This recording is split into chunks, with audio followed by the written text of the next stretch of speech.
Welcome, welcome, welcome. Wow. Wow. Yippee! Yippee. Wahoo. Hello! Pizza. How's it going? Yeah! Okay. Despite Great. being a very middle of the road energy intro, I feel like that was also one of the more chaotic ones we've had. I couldn't track it. Chaotic low energy. Chaotic low energy, that's my alignment. Yeah, hey, howdy. We're here again. It's been since last time, and now we're here. Good job. Yeah. We do have a little bit of tighter time limit today, so I am gonna skip a little bit of our preamble. Raven and Poison Ivy are chaotic low energy. Honestly true.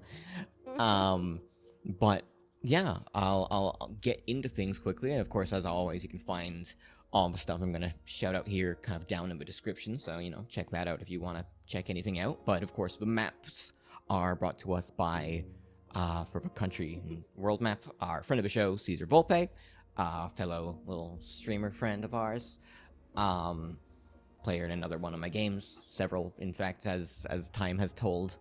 And other maps have been brought to us thus far by Tom Cartos and Czepeku. It's all good stuff. Check them out if you need maps. Or if your GM needs maps. Maybe you don't need maps, but your GM is shit. Tell them that. If their maps are shit. Tell them I said to tell them. Wow. Damn. Yeah. Wow. Tell them that they need to up their game and start using Tom Cartos and Czepeku maps. I think that would make me not. I think we might need to be sponsored. I think we demand that sponsors pay me to talk them up exactly like that. Yeah. Mm-hmm. Hear that? Raid Shadow Legends? Every other game is shit. Even this one. Don't watch. Yeah, well, also, speaking of stuff used in the show, the music, which you should be listening to now, kind of quietly in the background, plucking away, is made by our very own Chloe, who is playing with us, as always. Say hello. Who are you? What's going on? I never miss a session. Jesus Christ. Whoa. I'm intimidated. I immediately muted myself. Trying to adjust my fucking microphone. Mhm. Hi, I'm Chloe. I play Lane. She's supposed to be like really cool and suave, but you're like secondhand embarrassment as an elf. Hi. I've been murdered. I make music. I make art. I'm gay. And that's all you need to know. Mhm. I'm not anywhere else anymore. I hate the internet. I have 4 budgies. You will hear them. All right, goodbye. Speaking of goodbye, Evie? Hello. I don't have the energy to do that same level of intro. Hi, I'm Evie. I'm also gay. I am on the internet, but I don't actually go on it very much. I just kind of click on it when the notification. I'm on the internet, but I'm not. Notification. You know when your phone's like, you have a notification, you just kind of click on it so that it goes away, and then you immediately swipe out of it. That's me on like any social platform. You can just swipe it. Yeah. Well, no, but like when it's got like a little number on it that like says okay, like you got. This is why you haven't responded to me in 6 years, guys. Hi, I play V. That's it. That's it. Yeah.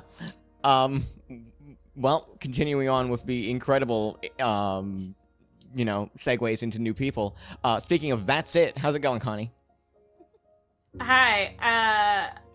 I don't have a clever response for this one. No. Hi, I'm Konnie or konkonvtube, which is what you will find me under on most social medias like Twitch and YouTube and TikTok and Tumblr and all of the fun ones that I actually have. I play Arla, who is a Facebook mom, but like less problematic than your average Facebook mom. Mm-hmm. Facebook mom affectionate. Yeah, you know, she sends her kids like minion memes, Facebook mom, but isn't into those weird like Facebook groups, you know? You know the ones. Yeah. Mm-hmm. Speaking of weird Facebook groups, Toto, what's up? Hello. Yes, click here for top 10 Facebook tips on how to get rid of your wrinkles. Mm-hmm. I don't know. That seems like something the boomers would like. Yeah. Anyway, hello. I'm Dr. Catographer, the smartest science turtle in your ocean I'm using up the last of my energy to do this intro. I am a teacher by day and turtle VTuber by night. You can find me on Twitter at hex_Toto and on Twitch at drtotohex.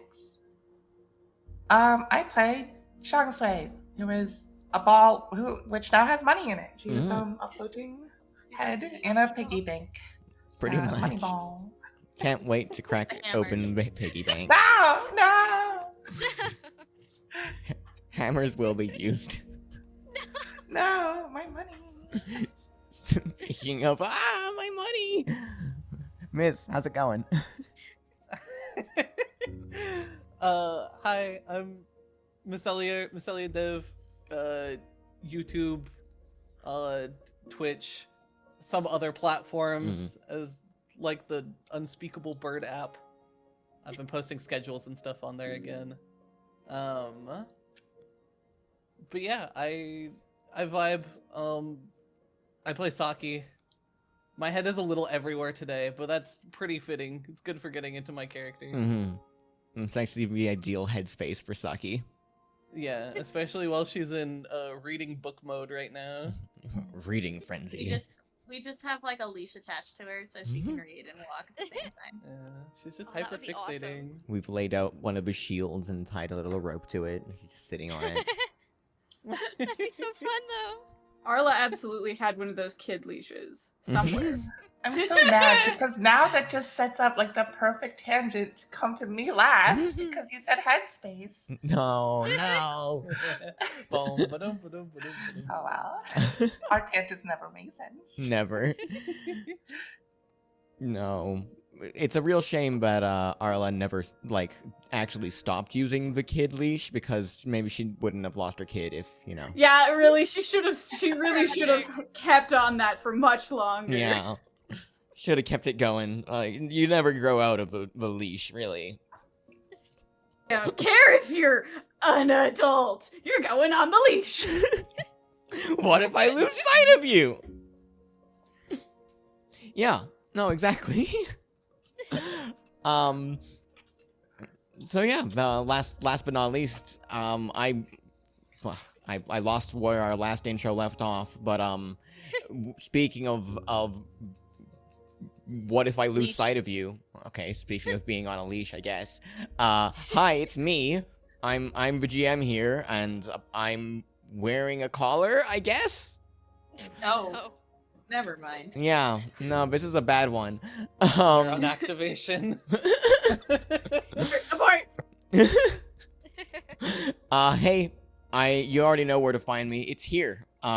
You can check out here for more tabletop stuff or, other stream VODs and stuff when I get around to uploading those properly. Also, check me out on Fridays and Sundays for live content that happens. Maybe other days in addition to that, but most likely just Fridays and Sundays, gonna be honest. Yeah, let's get into the game then, with that. And, intro time. Who wants to give one for a hero point? I should maybe. I don't know if I did this the last time. Who did the last I one? did the last time. Yeah. Okay, cool. I can do it. Unless somebody else wants to go. Who has it for a while? Going once.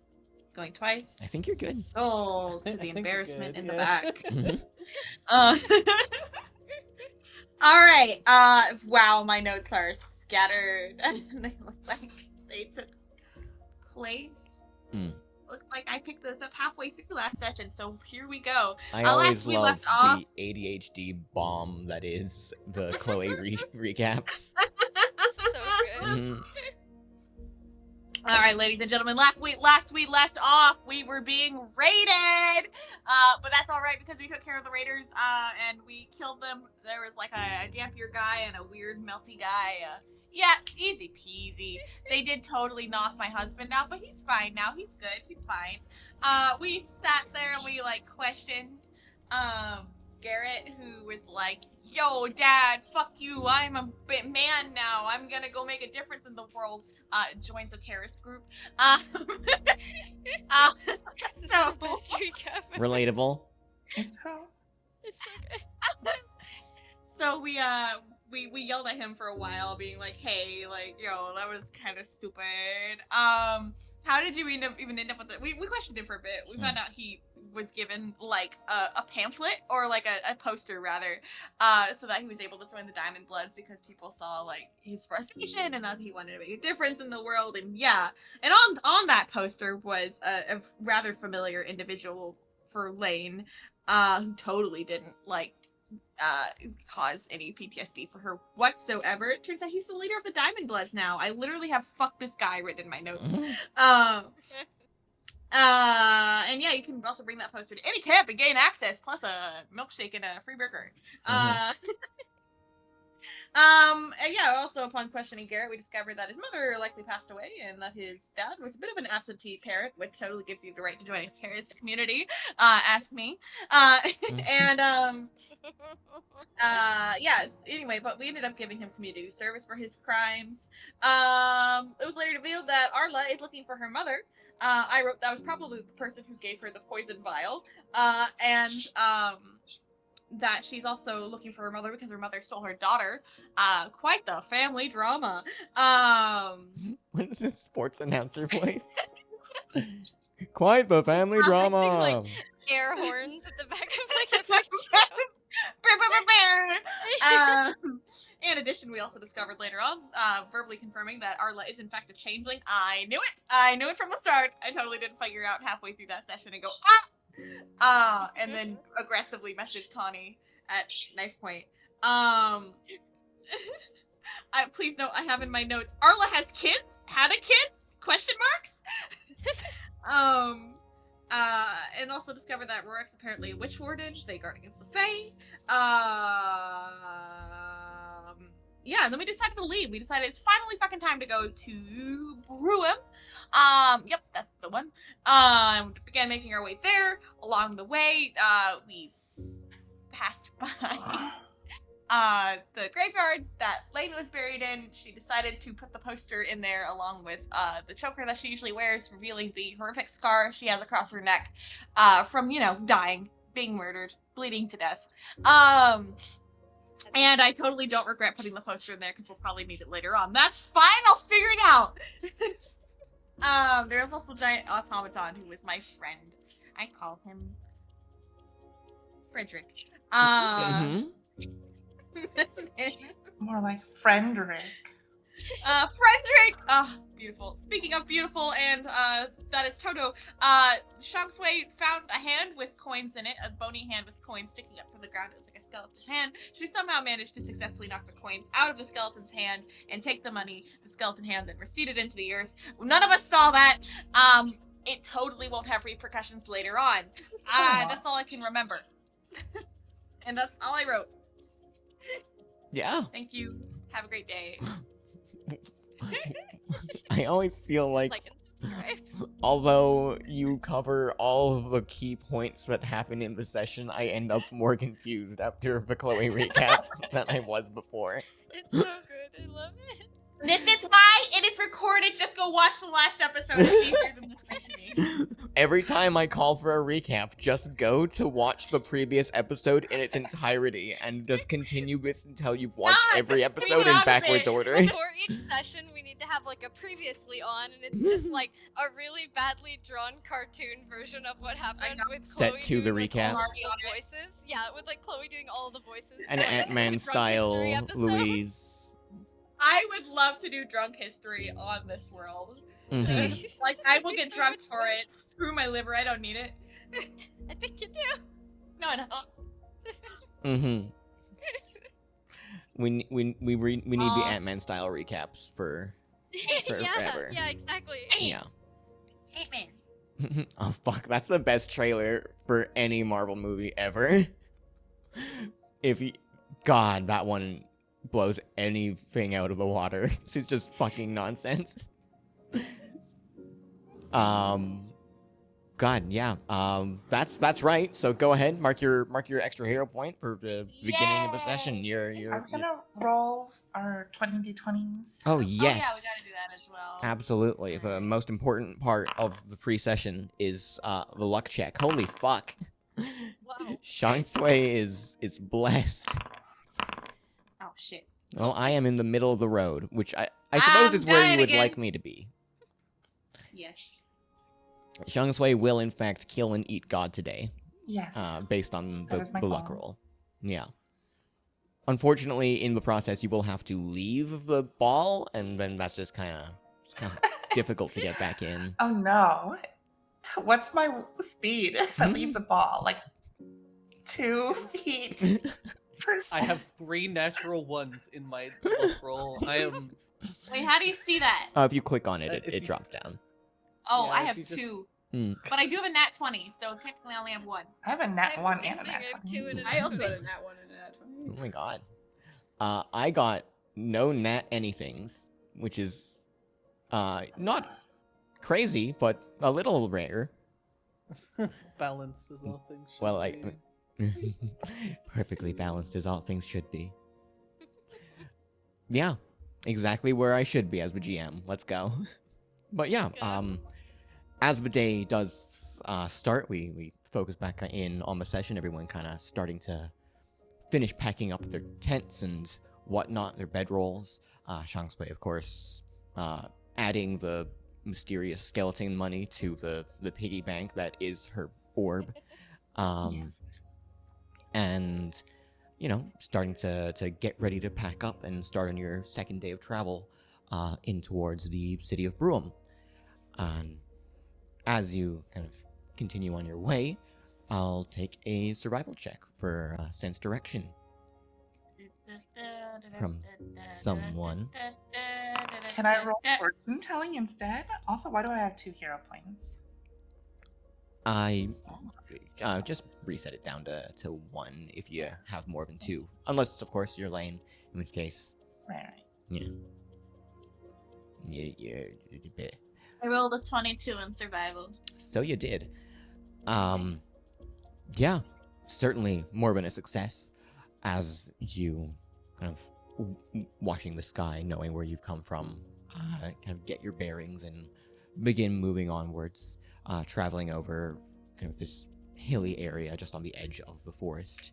As you kind of crest to the top of the hill, in the distance you do see kind of the beginnings of the bog around Bruum, the swamplands that are kind of make the area up. A couple of villages scattering the outskirts on the way there.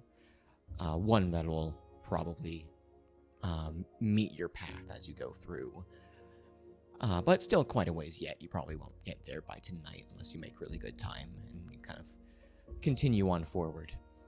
And as you continue walking, several of you notice, probably Shang Tsui first, but then, you know, others of you as well, as you start walking more and more, are finding, like, random holes that seem to be kind of dug in the ground.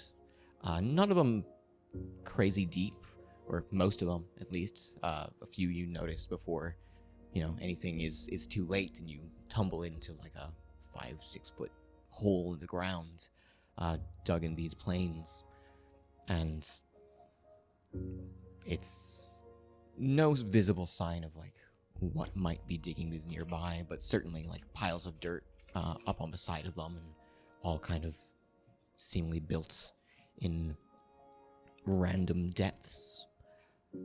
As you kind of keep going on, keep maybe a little cautious due to the, you know, strange nature of what's happening presently.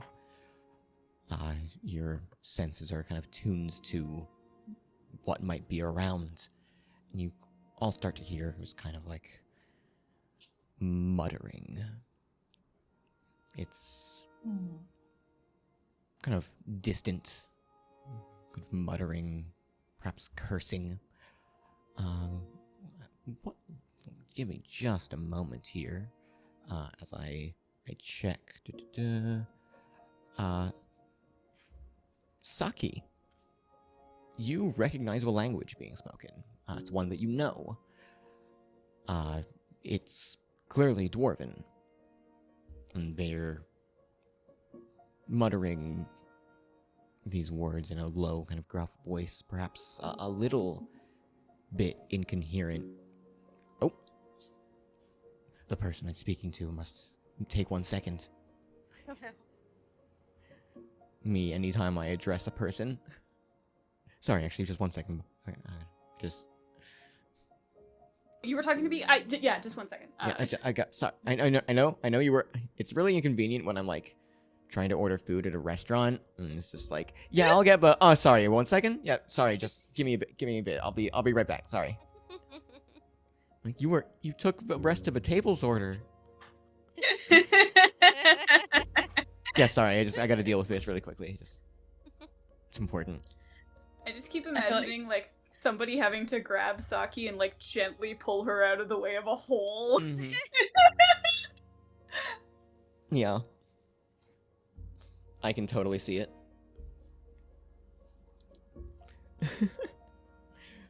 Girl is just walking and reading, and several times nearly trips into a hole. Doesn't even notice that they did, in fact, nearly trip. It's much easier to keep Shank's way out of the holes. Yeah, I float. Yeah. Though I am floating a little lower than normal because of all the foam. I really need to trade for some platinums or something. You gotta trade up so that you can trade down in the next town.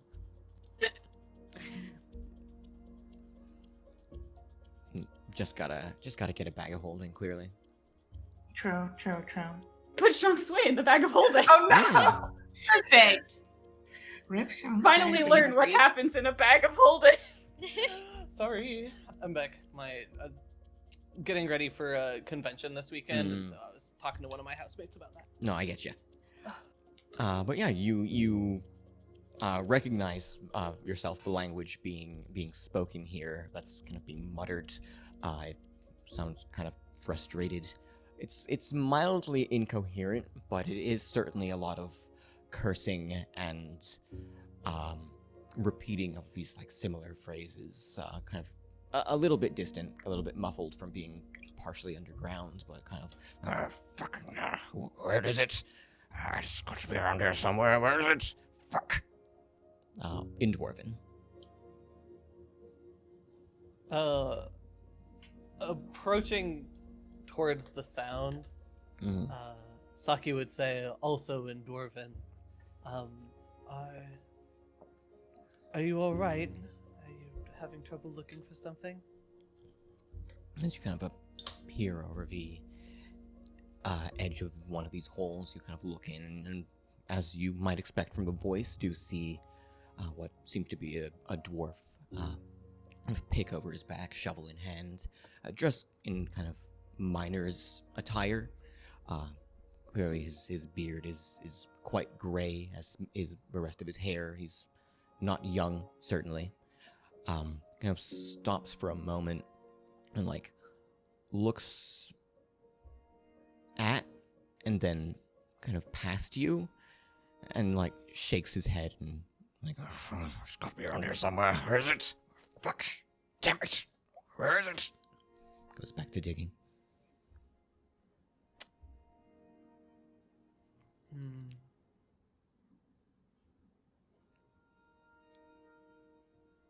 There's something a little unfocused about his eyes. Could I make some kind of recall knowledge check to see if I can tell what is sort of ailing him? Certainly. You could. I'll ask for. Just if you open up the little macro directory thingy, you can find a recall knowledge macro in there on the bottom left. Just hit that one for me. Did it do the thing? It didn't. Unfortunately. Clicking it. It's not doing it. Give me a moment, because I can make it happen on my end, just for expediency's sake. But oh, there it is. Oh. It happened. Yep. And yeah, as you kind of look at this guy, trying to figure out kind of what's exactly ailing him, it's clearly not just something that's like, exposure or anything like that, nor is it quite caused by, age. It certainly seems to be something a little bit more than that. Whether it's magical in nature or not, you're not 100% certain. Whether it might be something, well, certainly you believe it to be magical, but its source beyond that, you're not totally sold on.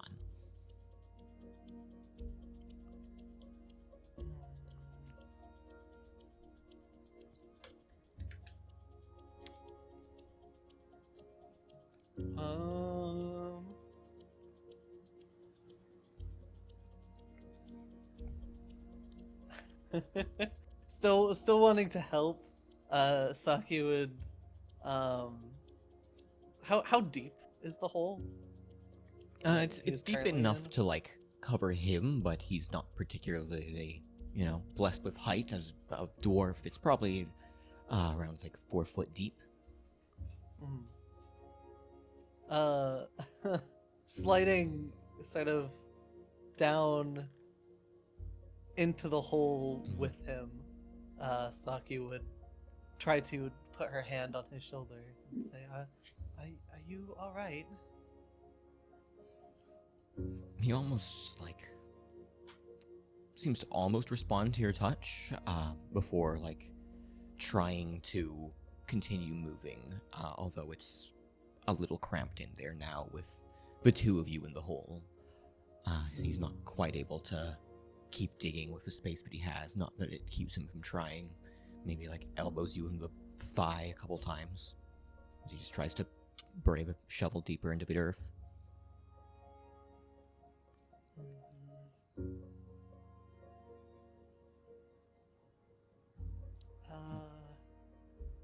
Anybody else have anything for this? And Saki Can I- sort of stands up at her height and looks Can around. Shanksway take this moment to disguise herself and throw a robe over herself to hide the cold? Yeah, sure, no problem at all. Can I roll a medicine check to see if he's on, if he's been poisoned or for some reason medically, there's a medical reason for this? Just based on what Saki's probably mentioned to the group, I would presume from her recall knowledge, you'd have reason to believe it's not medical in nature. Cultism, Arcana, diplomacy, anything that any of those applicable? With Saki's kind of current deductions, Arcana would be reasonable to roll. I mean, it's fine. It's still +9, but oh, fuck yeah. Yeah, whereas recall knowledge should have been on a blind roll, but hell yeah, natural 20 regardless. And it's as you're kind of listening to him mutter again, you're not understanding the words that he's speaking, but you've got a general understanding of the situation, and you're watching him go about his business seemingly unaware. Off the top of your head, you're sure if you had some way to remove magic, this would work, but he seems to have come under some sort of charm. You would believe on a natural 20, it feels fey in nature. Well, it seems he's under some sort of a fey charm. Unfortunately, I don't really think I have any ability to undo that charm. So, Can I make a fortune-telling roll to see if it's even profitable for us to help this guy? oh my fucking god. That's probably the kind of thing that like would be beyond the scope of, you know, basic fortune telling. Okay. But if you, you know, were to, he's dressed like a miner, maybe he knows where there's some, you know, gold around. Saki, upon hearing that it's charm, would pull out her book and start, you know, scrolling through it, see if she has any notes, and then go, oh, okay, and would, but like her glaive is currently like on her back, but she winds up her arm and socks this guy, gives him a punch. Let me roll for that. For sure. Oh, not Electo, Lane does. Well, I was gonna offer. Gonna say harming it. 11. Come on. Oh my god. All right, roll for initiative, guys. Yeah. As you roll your sleeve up and go to swing, you're down in this pit right here with him. It's cramped quarters. You kind of like wind up and go to swing down on him, and just like in that kind of time, his like butt of his shovel raises up and like catches you like just in the like nook of your elbow, like stops your fist from coming down. It is just more awkward than it is, you know, painful, but it's just not quite coming out, unfortunately, on an 11. Can I do it again? Yeah, I'm not gonna stop Slap you from him. trying to slap him again. Okay. Yeah, he's if you want to roll for it, you can roll for it. But there is no necessarily need for a roll to land a single slap basically on a person that doesn't even really seem to be aware of you magically. But yeah, as he is certainly struck, of course, first go ahead and roll damage. As he's hit, clocked over the back of the head for 5 damage, he like stumbles forward, and like his eyes like kind of seem to focus in a little bit as he like whips around to look at you in this like little cramped hole. Just goes, the bloody hell was that for? Wow, why'd you hit me? Who the hell are you? Saki has like both of her arms raised now, like away from him, trying to make space. Sorry, you just seemed to be under some sort of charm. What exactly are you doing here? There's holes all over the place. I've been digging down in the mines. Ain't I? It's awful bright down here. What the fuck? He kind of like looks up and... that's not right. Yeah. It seemed like you were, like I said, under some charm. My friend here, Lane, said it was possibly fey in nature. You were looking for something, digging for something, but, well. I was looking down for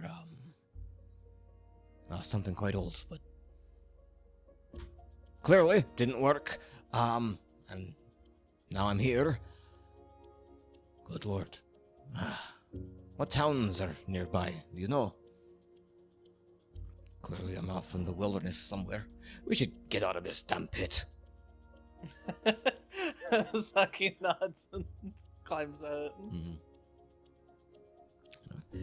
Reaches up its big burly arms and pulls himself up, legs kind of flailing behind him a little. Dusts himself off a little bit, mostly unsuccessfully. He's pretty tattered. Kind of looks around at the group and kind of gives you a nod. And says, "I haven't the foggiest where the fuck I am." You're close to... And Saki, like, puts her fingers to her temples and looks over to the rest of the party. Where are we again? You too, huh? Never been good with directions. We're making a. Wait, y'all are speaking Dwarven still. I can't understand you. After We all he's- just stand there blinking at Yeah, Saki. Saki like rolls her eyes and is like, "Can we roll this long, please?" Saki sees all the blank stares and switches gears and goes, I'm so sorry. Where exactly are we? We're about halfway here, closer to Broom. Erlane just looks at her like, really? And translates that in Dwarven and then asks in Dwarven, do you speak Common? Assuming you do. He just kind of like holds in silence for a moment before just like, "You didn't even ask me if I spoke Common before you started translating to Dwarven." Sorry, it's a habit. Nah, not what your I fault. You're speaking the good language. I speak Common. Okay, well, that solves that at least. So, near to Broom. That's where I started from, so... You said halfway to, halfway between it and what? We're coming from Quran. Good lord. It's not exactly far, but it's not exactly close, is it? No, kind of in the middle of nowhere, to be honest. Phew. Fucking hell. The big one here said that, you reckoned it was some kind of fae thing. That's what I gather. Can't tell you much more than that. Did you piss off the fae by any chance? None that I've recalled. I was just in a tavern, just in a town out of Broome, and, you know, talking about the job, getting up to business, and then... Nope, I didn't know that because he's speaking Dwarven. Go on. And then I was here. Oh, what sort of job? Mining job, I presume, but anything specific that would get you charmed by the fae? Certainly felt like there was capitals on the job. Right, I did feel that as well. Go ahead and roll diplomacy for me. I'm so good at that. Let me see here. Very diplomatic. You know, actually, I'm not terrible. Mm-hmm. But I do have a hero point. Hey! There we go. It's a good thing you had a hero point, because a 12 would not have been spelling success for you. I mean, those are numbers. 12? That's spelled with letters. Mm-hmm. I'm just gonna let you sit with that one for a bit. I know, I'm being a bitch. Kind of, like, stops for a bit and, like, looks between you and Saki, who, despite punching him in the back of the head, did help him. And he kind of like shrugs and says, I mean, that technically is a need to know kind of thing, but I suppose it's not any harm. We were working on a job to, it's more excavation than it is mining, I suppose. Looking for some old war artifacts. From quite some time ago. The boss said they were gnomish, which, I mean, who knows how quality they'll even be, but they were good enough to be used back then. I just wanted to get a look at them. And have you started this job? Or were you about to start? Now we're about to.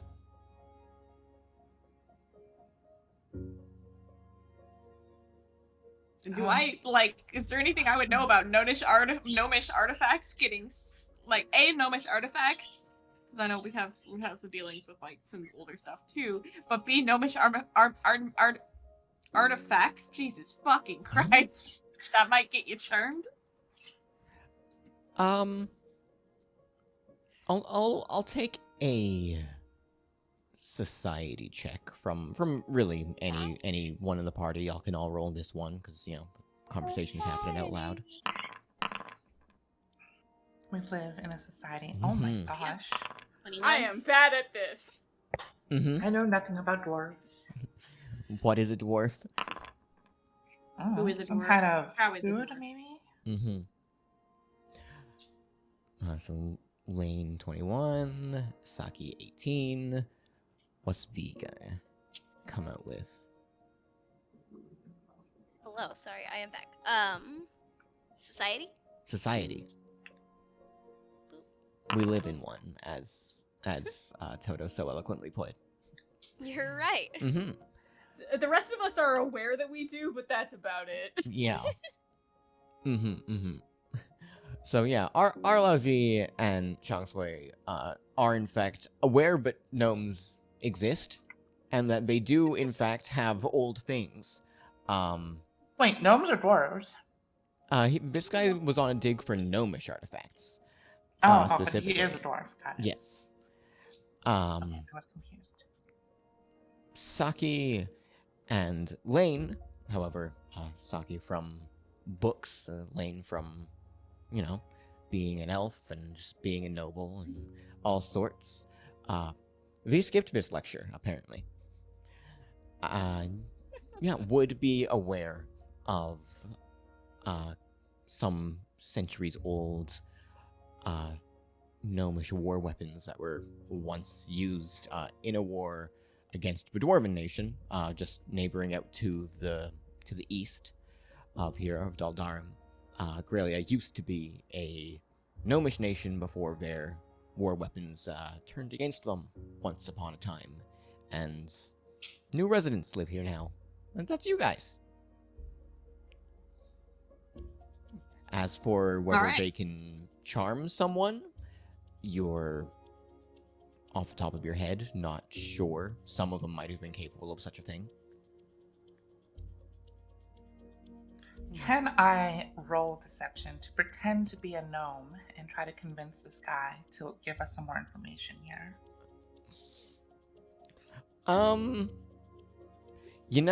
Given that you can float at different heights, and Yeah, you're wearing I'm floating your pretty short now. And I'm you're wearing a your cloak. little cloak, I'll allow that one, sure. All right, hope I roll well. How's that? Yeah, a 27 deception is in fact a pretty good check to,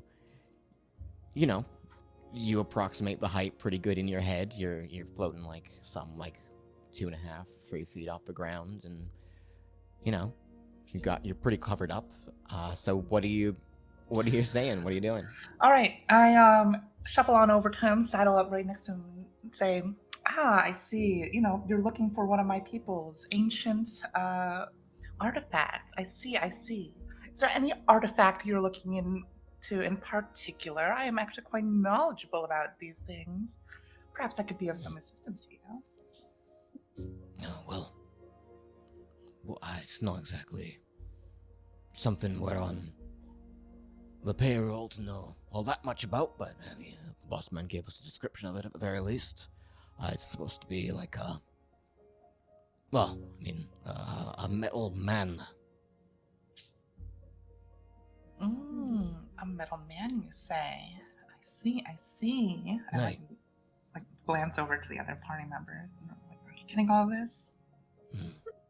Apparently, some decades back, there were a few kind of like it that the church, Pharasma, were put into use, and they're all, the defend the boundary kind of thing, all that kind of. Oh yeah, right. Mumbo. I remember that, of course. The boss man says they were Such- based on these old such hefty gnomes, thing. or the gnome weapons. Gotcha. Have you had any luck so far looking around for these things? Not yet. Boss man had a few digs going, but started us in the town out near Broome just kind of recently. I suppose recently, who knows, might have been maybe months ago now. I don't know how long I've been bloody under. To get some goodwill, I share today's date with him to let him know. Aye, okay, well, not that long then, just a few days.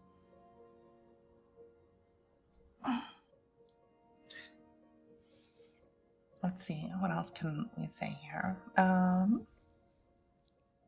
How many people are on this expedition? Is it just you? No, this should have been about another 5 or so. It's a pretty small crew, but he wanted to keep it kind of hush. All right, and where are they now? What happened to your crew? Hell if I know.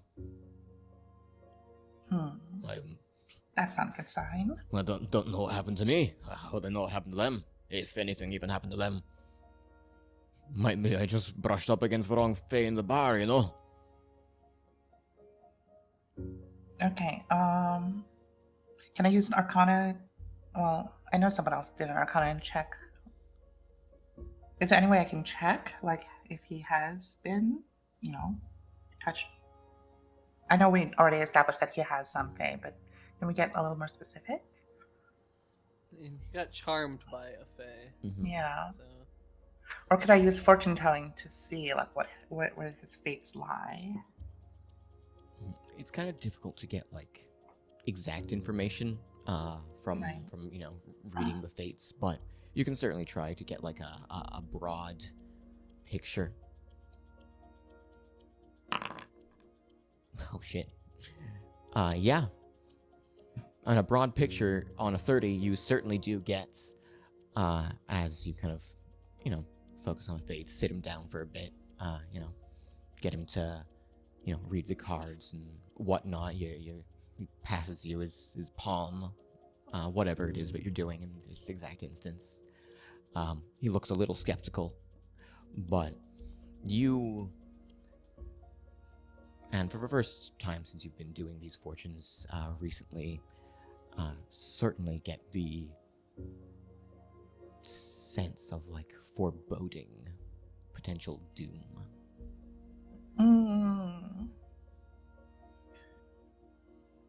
Well, sir, I hope you have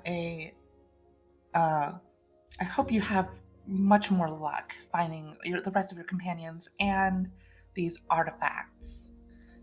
I kind of move away from him and go back to the party and whisper let's get out of here. This doesn't look good. Arla is not going to do what she just said. Yeah, same. Is just gonna look over at him and say, I've had more than my fair share of run-ins with Fae. I could maybe take a look. I have a little bit more knowledge. May I? And she's sort of approaching because she realizes she probably might have to get close. I don't know.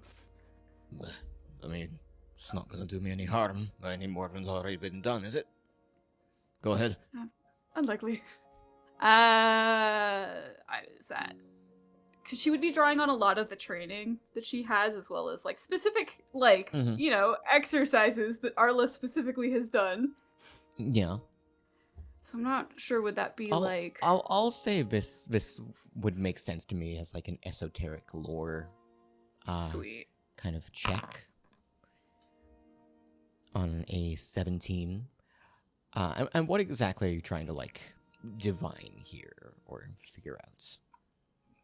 I mean, obviously looking for any physical signs, but I think mostly she's kind of trying to like feel for it because she's always felt a little bit. Yeah, for sure.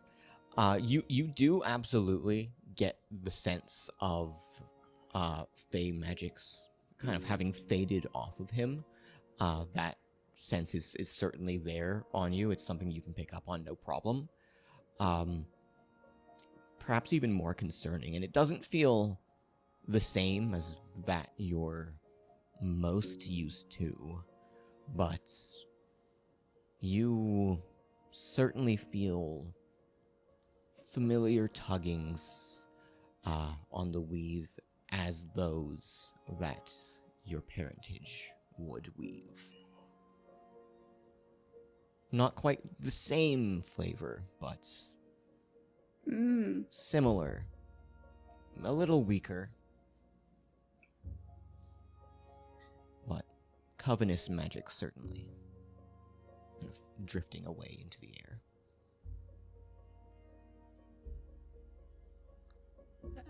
I think Arla's just going to be quiet for a moment as she processes this. Shangsway kind of like nudges Arla, like, let's go. This is not looking good. This is not where we want to be. Au contraire!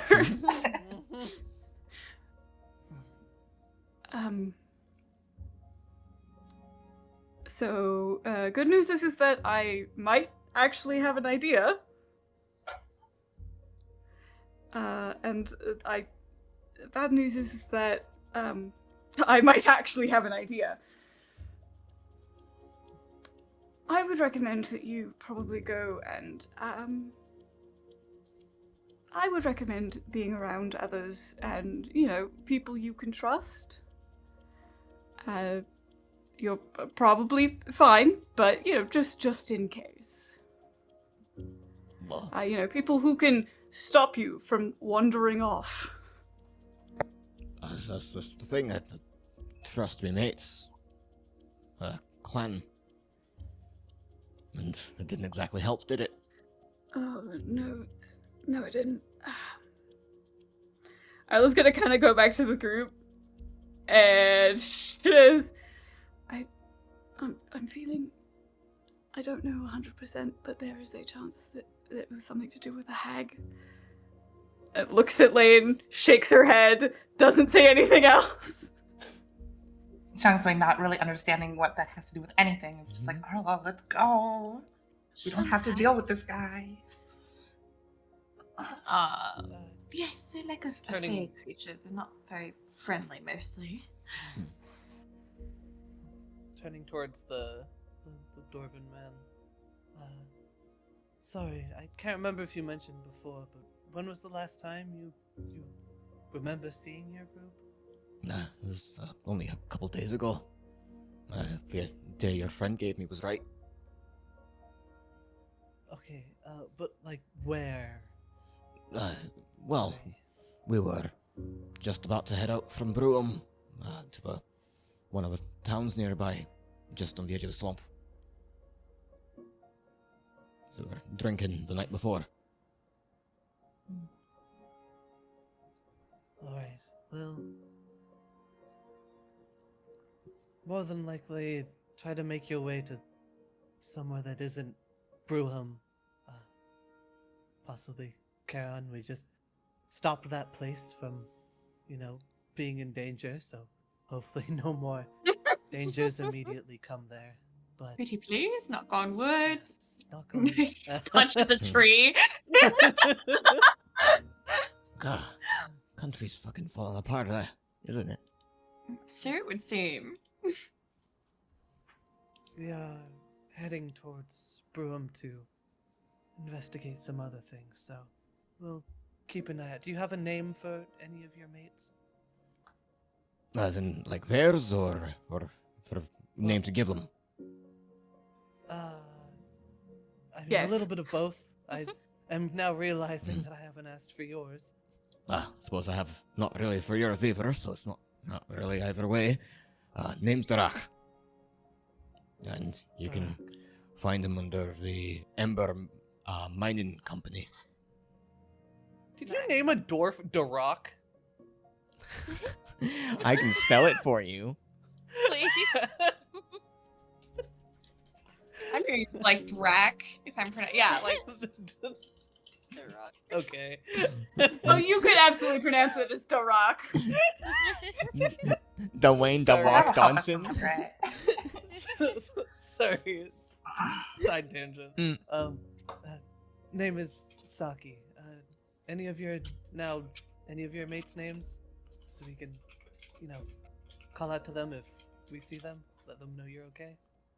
Well, there's Rykard. He's gonna be the head of the group. Rykard Ember. His company. Okay. And they're hired out by some rich man. I don't know his name actually. But fancy man out from Milkisgoodmaam. Head of some kind of business, he said. Be pauses. look at me.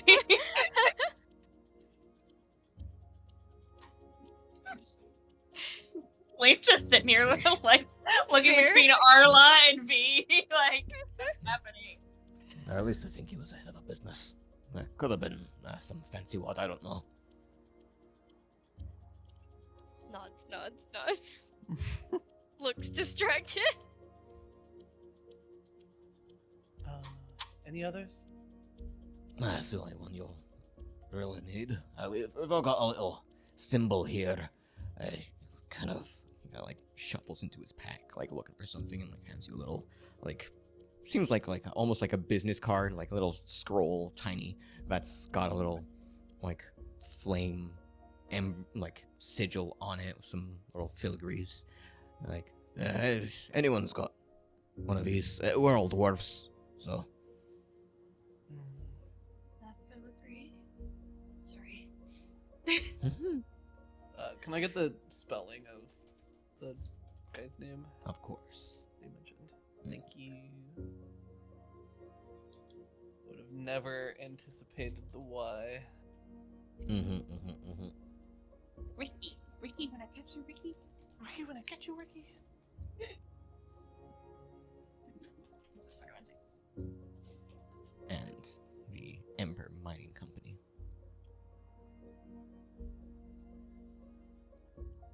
Working for a fancy man.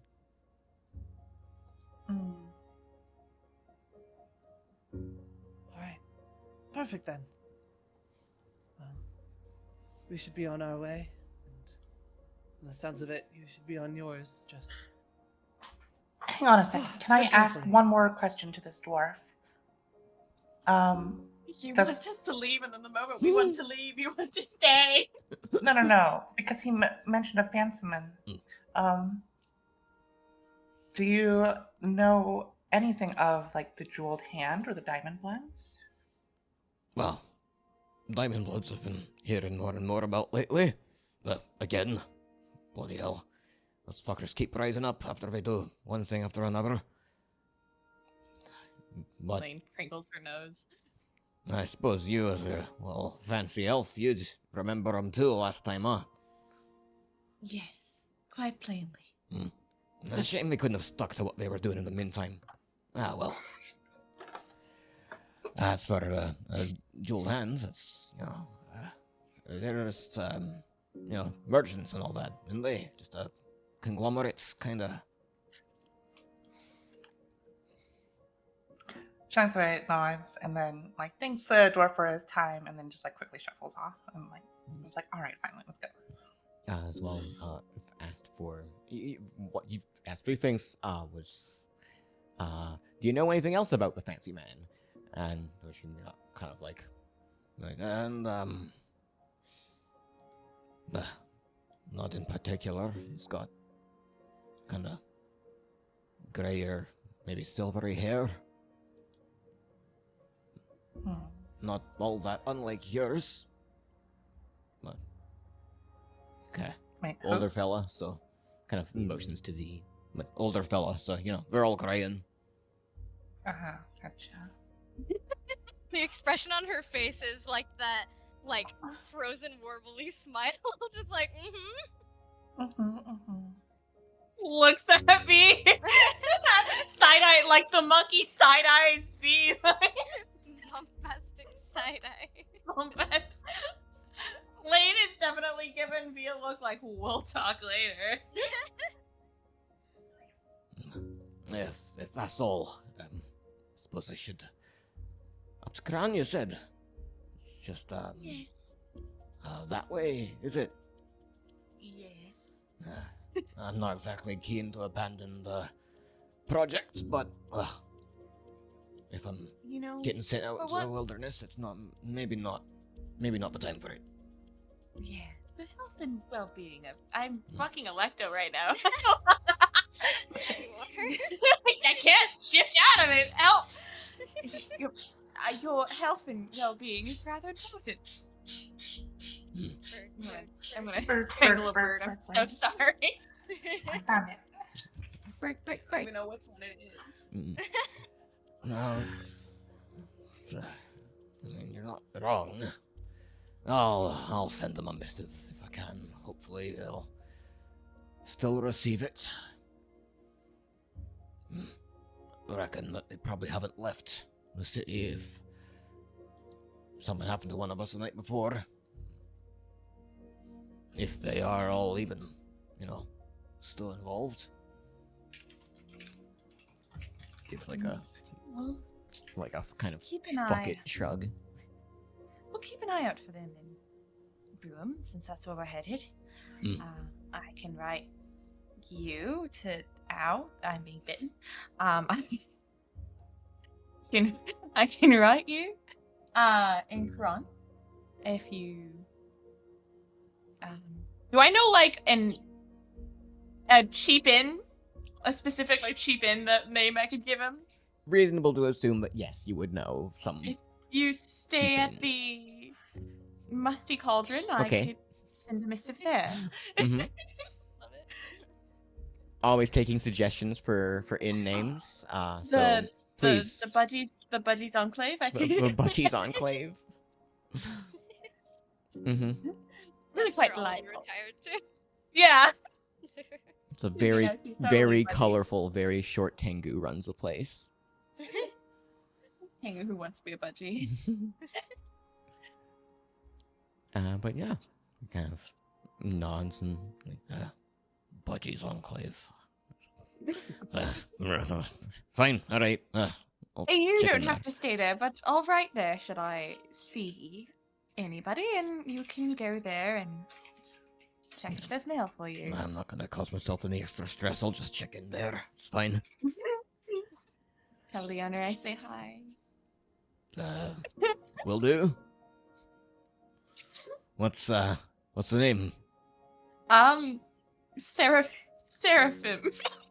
Oh, all right, Miss Seraphim. I'll let him know.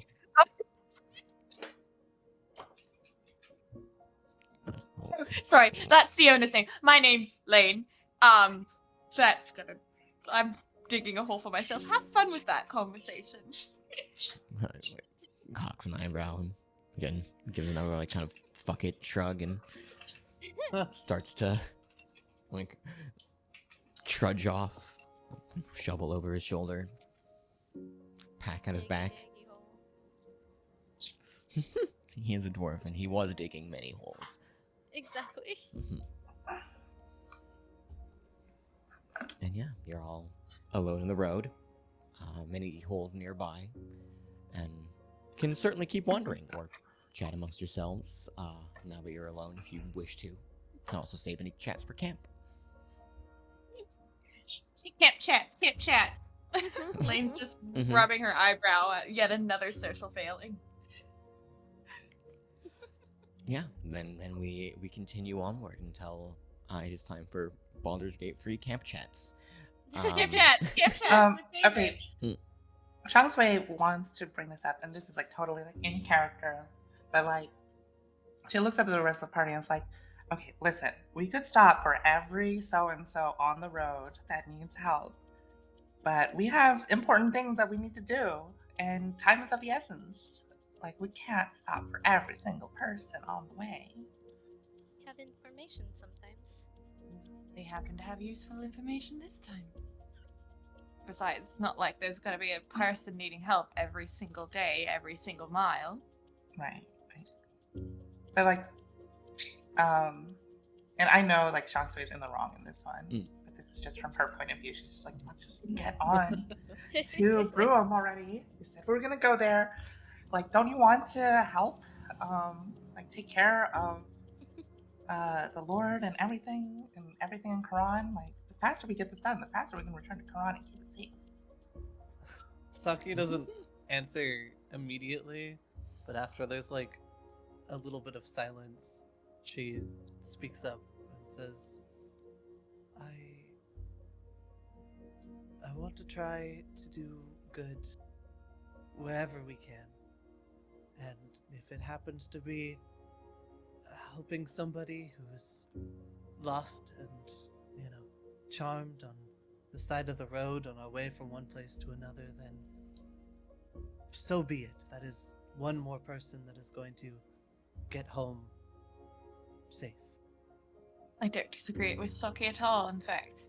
Considering all the bloodshed in our wake with everything we're having to do, it feels nice to actually help someone. Besides, again, with some of these situations, we never know when they'll yield pertinent information. Yes, I want to help my community, but at the same time, I can't let any stone go unturned in this situation. And what if the people we help end up being someone like the Diamond Bloods? Like, Garrett thought he was doing good, and he ended up helping the completely wrong side. Well, it's just Are a you- bridge we'd have to cross when we get there. I also would love to not imply that if you do something wrong that makes you irredeemable automatically for the rest of your existence. Another agreement point there. Yeah, but I it think doesn't mean you Garrett's- wasted a lot of time doing something to help the wrong side. Lane There just are no pinches the bridge sides. of his nose. Arla's going to walk over and then, similar to that first time she did it, reach down to try and just palm Shangshui, one-handed. Mm-hmm. I would like to remind you how easy you are to pick up. Shangshui like rumbles and like glares at her, like daggers in her eyes. Listen, all I'm saying is that if we spend all of ourselves helping everyone else, we're not going to have enough to protect what we want. What did we give away there? I'm so confused why this is such a big deal. We stopped for 20 minutes and talked to a confused individual who happened to have pertinent information, probably. I clearly have made connections, but now I'm realizing Lane probably hasn't. I mean, if it's something that you can put together in your head from, like, stuff you've learned in the campaign, it's reasonable that your character can as well. Like, Yeah. Lane has a higher intelligence score than you do, keep in mind. Thanks! Wow! You're an intelligence caster! I know, but I'm your partner! Stephen Hawking doesn't have a +4 intelligence! No, stop! I want to talk to you! Oh, wait, I have a +4 to Worded intelligence as so well. differently. Oh, Wow. oh. +4 intelligence is crazy smart! Wait, Maybe Shangshui has effective. +4 intelligence as Yeah, well. Shangshui is also crazy smart. Mm-hmm. My person, she's being foolish. Yeah,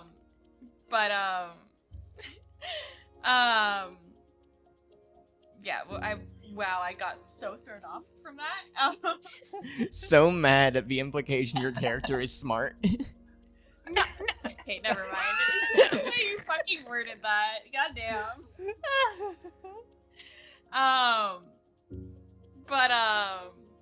Wow, I lost my train of thought. Yeah, I don't remember what I was saying at all. ADHD activated. Anyways, they probably had important information. Anybody could have important information. It took 20 minutes. On top of that, it's not like there's going to be a 20-minute conversation every 20 minutes. Good lord, we'll be lucky if we see anyone else on the road on our way to Broome. On our roads traveling, I've run into one other person since we've, V and I at least, have gotten into this whole situation. Good lord. And she just like walks past Shang Tsui. While Shangsu is still being like basketball handed by Mhm. Ula. No, I think she would have tucked her under her arm. Mhm. Walks Need to past carry. Arla. Shangsu kind of is like, wait, I'm not done talking with you, but like Arla is holding her, Mhm. not letting her go. You very much are. Shaking You her very much around. are. I would also like to say that, well, I do appreciate your desire for staying on time, as I certainly tend to get sidetracked on my travels and look at whatever I can. A stop here and there won't hurt us. We've been making fairly good pace.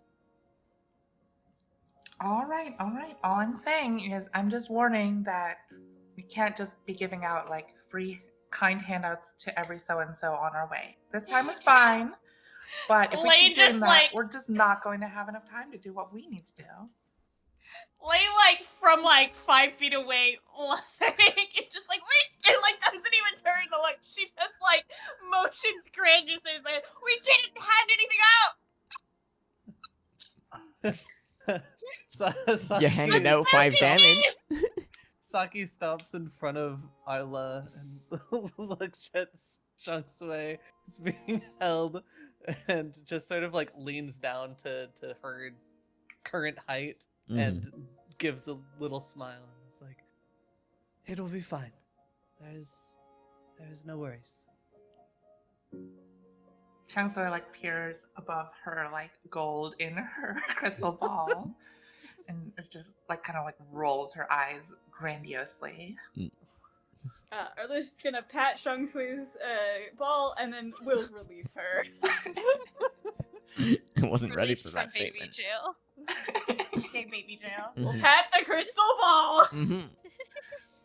I feel like we're always only one step away from someone just like emptying out one of their pouches and putting Shang Tsui inside of it. Oh my god, I was literally gonna be like, sack the ball. Punt it. Fluffy, Look- stick 'em. One of these days she just gets spiked like at like an end goal in football. No. That's a finishing move. That's a combo move right there. You gotta pull up the cross text. Combo. Going back and grabbing the Saki dunking Shang Tsui. Get dunked on. Leaning or looking down towards Shang Tsui, put on the floor. I've been thinking about it a lot, and I've been meaning to ask. Is it tiring rolling around? Like, we get tired by walking because we're moving our whole bodies. Is it tiring for you to do that? It's not like my body gets tired. Sometimes my body feels strange, but I'm not sure what's going on with the rest of my body. It's more that my mind and my mana feel drained if I continue to float and roll around for a whole day. It feels like you're sinking in quicksand, and every time you move, you sink a little deeper, and it becomes a little harder and more stifling to move around. Oh, that's quite a concerning way to be living your life. Yeah, not great. Being ahead kind of sucks. I guess this Who isn't would've thought? intentional, huh? Sorry, what was that? Sorry. I was saying, I suppose it's not, and you're not doing this intentionally, like not in this situation. Sorry, that was A bit insensitive of me. Saki gives a little bow. Shangsui like accepts Saki's apology, but Shangsui is just kind of in a mood after her argument with Lane, and is just kind of throwing a little hissy fit in her little ball. Surrounded by all of her gold. Yeah, surrounded by all her gold. Wish I had that problem. Fellas, if your girl gets indignant and swims around in a pile of gold, that's not your girl. That's Scrooge That's McDuck. I knew exactly what it was. Yeah, no, like, Chloe, I totally like. I'm on your side here. Oh no, Shangsui you're just needs good. to- Don't worry. I'm fine. I know. Okay, You're all okay. right. Like, I'm a teacher for a living. Like, Mhm. I. If I had a problem, I'd be like, "Hey, yo, Mhm. chill it, babe." Oh, No.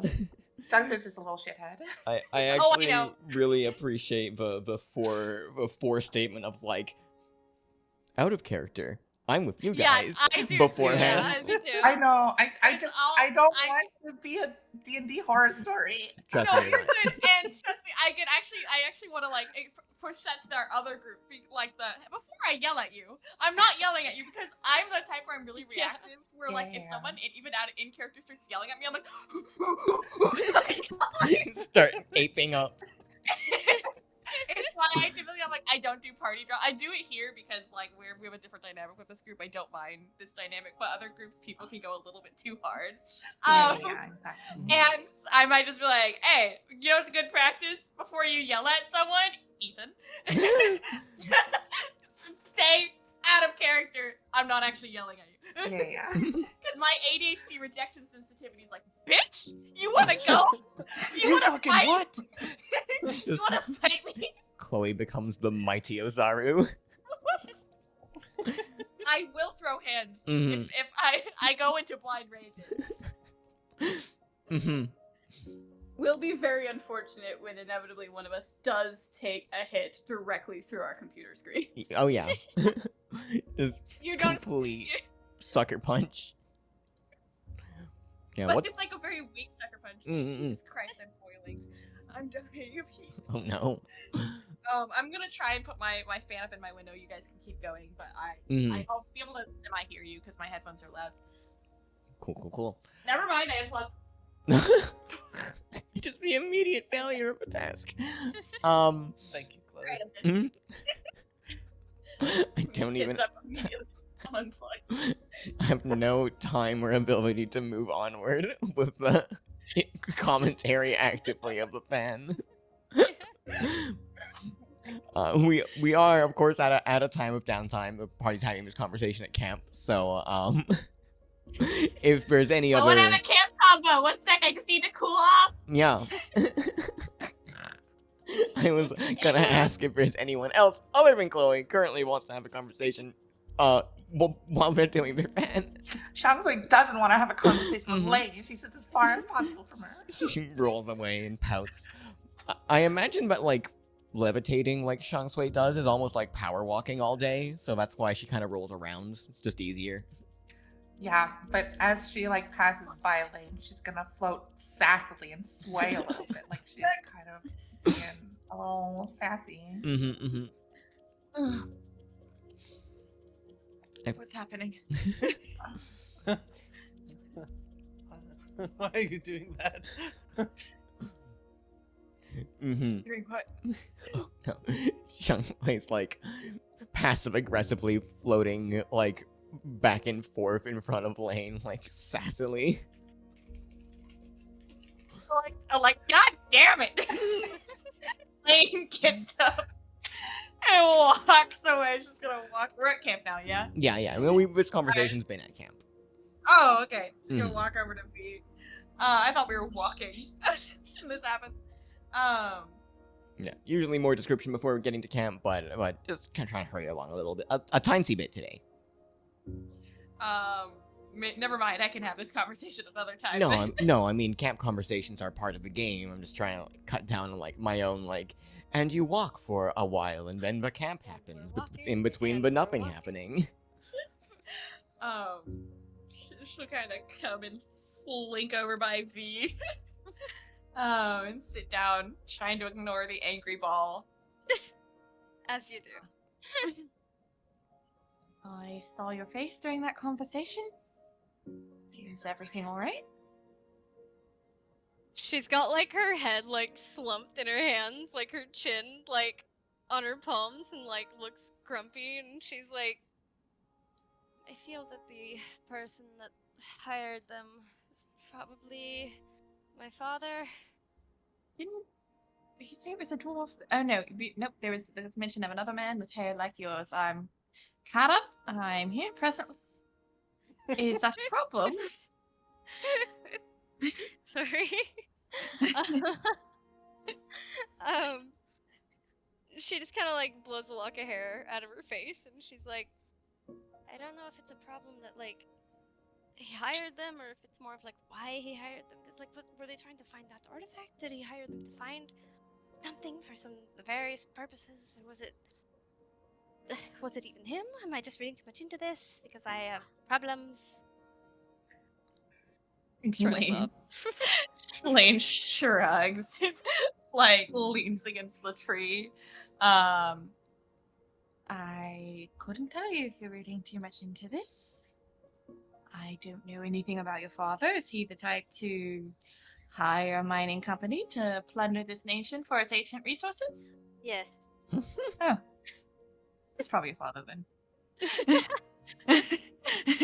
Is your father a nefarious person? I gathered the answer is also going to be yes. We've talked to It is likely, yes. I don't necessarily have as much evidence about that, but I don't know, something just says my whole family's always felt like they're up to no good, and this feels like proof. Might be more of a reason to dig into it a bit then. Yes, I do agree. If he is, where were they hired at? He did say, but like, where did the person hire them? He didn't mention like where they picked the job up necessarily, but he mentioned that the person that hired them was from Milkisgoodmaam, and that they were just about to head out from Broom to the dig location. It's kind of at a nearby town or near a nearby town. Okay. I feel like it sounded when he said that he was from Milkisgoodmaam that would mean that they weren't currently there. So is he traveling? Is he going somewhere? Is he trying to find me? I just have a lot of questions. I'm sure you do. Like kind of like during that pause was like blinking a lot. I don't have many answers to you, but if you want to be avoided, maybe I feel like we've had this conversation in another life, in like the future or something, but like maybe hide your hair and wear a mask. Maybe you can make me a hat. I can try my best. Maybe take up some crocheting or like needlepoint. Electo was Lane. We knew it. Same person this whole time, guys. Never mind the time they met. Yeah. It's a crossover episode. But yeah, she would just kind of be like sitting there looking a little just grumpy. Lane will just kind of pat her shoulder. Thank you. Well, you can dig into things and you can keep your head low. That sounds nice. Maybe I should get a mask or some sort of hat, or like one of those cool like cloth mouth masks, you know, like the bandanas. Those look cool. I could go rub a train or something. What the fuck is a train? Okay.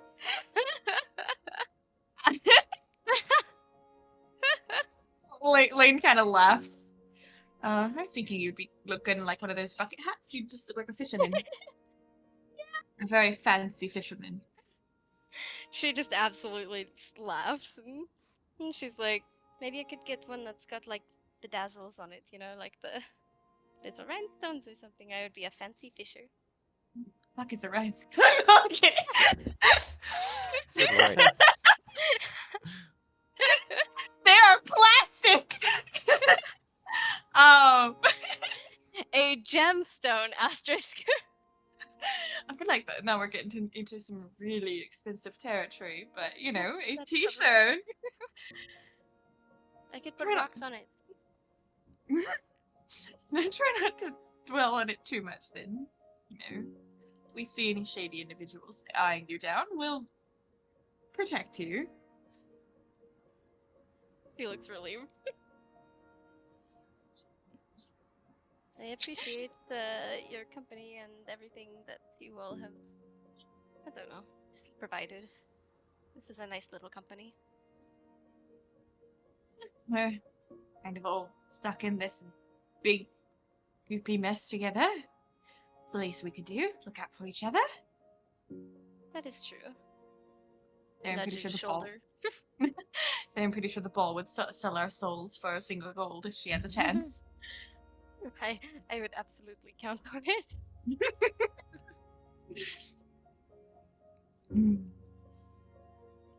Just kind of sits. Well, I'm just gonna sit here. It's better than being glowered at. I assume I'm still being glowered at, just from a different angle. It's like when someone washes the dishes aggressively at you. Like that's what God. Shungsway's doing with every task. I'm that roommate. I'm not gonna deny that. Cower in fear.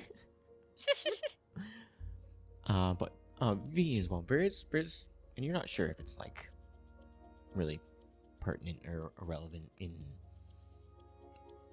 regards to much, but it is something that like sticks out of your mind, and I'm only bringing it up because it was like a pretty minor part of the conversation. So,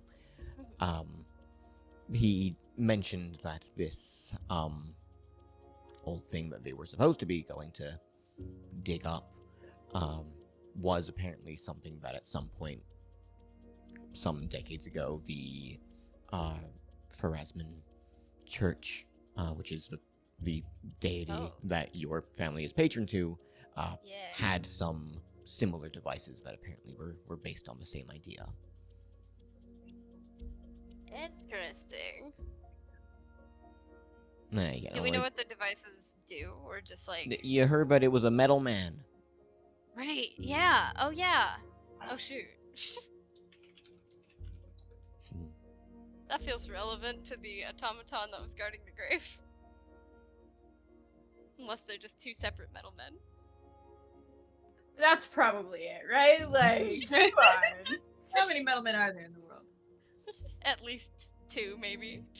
It's not Maybe four. uncommon for grave sites to be guarded by these kinds of automaton here, as they kind of protect the boundary a little bit, protect the dead. The church does kind of set those up here using some of the old gnomish ways. The way he was talking about it, it sounded like this was something a little more advanced than the little, mostly mindless buddy that was outside of Lane's grave. Interesting. I have a grave buddy. Oh, to have a grave buddy. And to have a only, grave. only bringing it up again because it was a bit like mentioned very much in passing. So Yeah.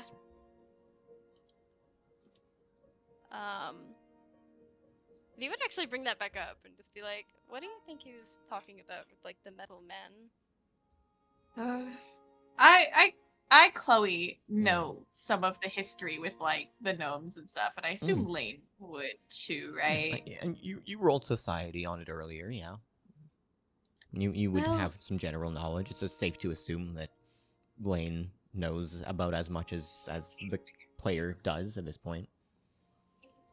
Well, if I recall correctly, Grilla used to be a gnomish country. I'm speaking slowly in case God needs to dip in and correct me here.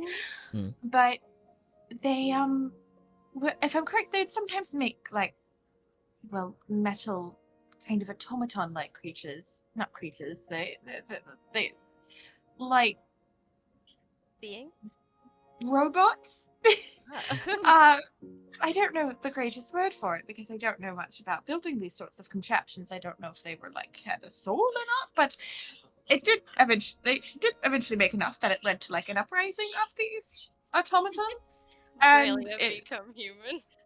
and and it did result in quite the massacre, and is kind of why Gralia has become what it's become today. Not a gnomish country. It's the gnomes went, you know. So them looking for a gnomish creation that is one of these automatons, is the word I'm going to use for it currently, is not surprising. I'm surprised there are any left.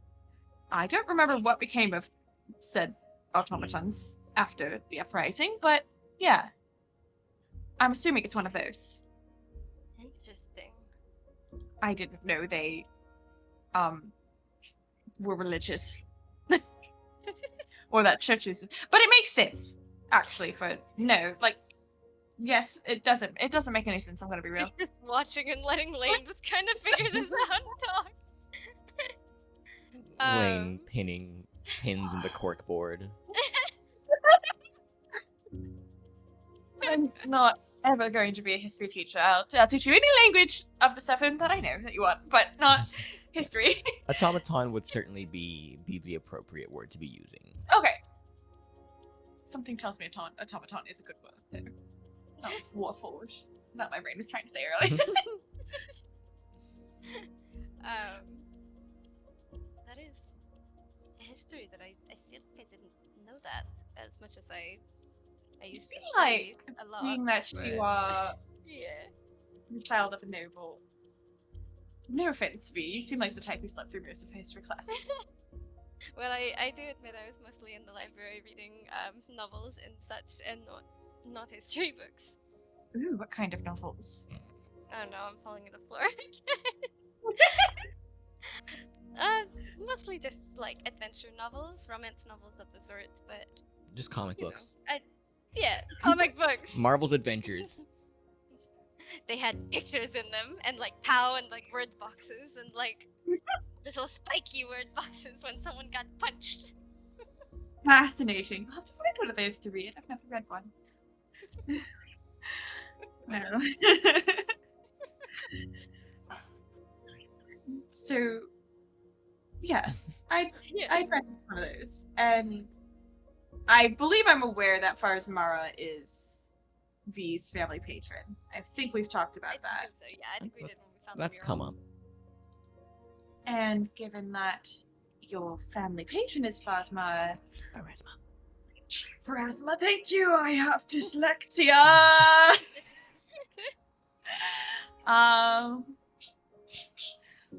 I would gander that's another tick in the box for it probably being a father, having Yes. hired these people. It worries me that he's searching for something that led an uprising. I mean, I still don't know if this particular one like led the uprising. They just Well, yeah, took part kind of of it. Did. sick and tired of gnomes. I feel like. I had no offense That's to any gnomes. I don't know any gnomes. That's fair, I suppose. I mean, if somebody made me and then was like, "You have to do this, this, this, and this," oh, I'm just talking about my mother's. Well, anyway, I suppose I'd get a little pissed off too. Depends on what I'm being Suppose, asked to do.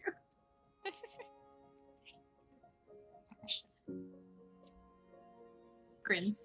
Mm. Why would Yeah, they if- be in the ground though if they led an uprising? Like, or at least if there was an uprising, were they just destroyed? It was like several hundred years ago, so I feel like the ground is where old things go. Old and dead things in the ground. All them dead things. Or maybe it was hidden away. We don't exactly know. It could be at like an abandoned temple that was sealed away. It's, rabbits. That's true. Yeah, I if anyone suppose time maybe will wanted tell. to roll like recall knowledge with like crafting or arcana to see if they knew, you know, anything about these things a little bit more than just that they existed. Yeah. I don't know if my recall knowledge is working. I clicked it, but it didn't give me the usual little. Yeah, You we can said might do have to be arcana? clicked Okay. onto your character, maybe. So give me Oh. a second to like throw you guys onto the map. Thanks. And Look at that. yeah. Hi, babe. Ah.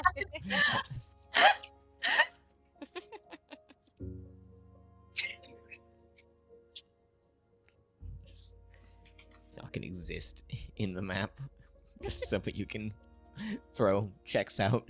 We are the largest cities. I feel like Shui feels significantly smaller when we feel this big. Right? Yeah. She's like the size of Matman. And the size of what? Matman. Map lad. Map lad. Map lad. Glad. Forgive me. It's an important distinction. I'm the map. I see I'm the map. Shunksley just rolling around at the speed of sound.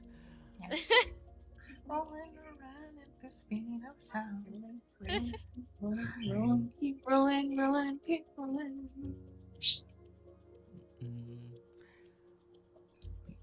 As kind of these roles are appropriate as you both kind of try to think more on them separately from just the topic of like, you know, the gnomes themselves. V is still not the most familiar with them, as she wasn't already. But Lane does have a little more book learning on the topic, it would seem. Of course, as mentioned, anyone else can kind of roll as well, because you guys are all like around camp. I assume this isn't like a whispered conversation, you know. I probably whispered the selling our soul for a piece of gold part, but that was it.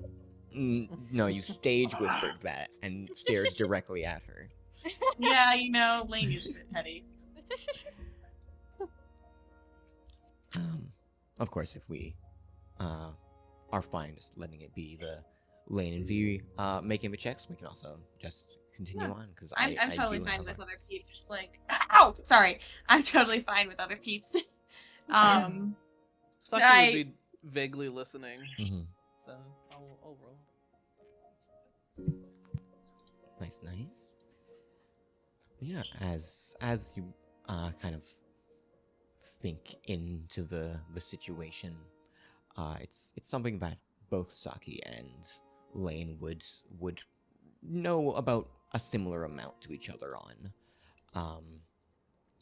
As this would be coming from Lane's knowledge about crafting, and for Saki, you'd have an appropriate lore skill, a lower, so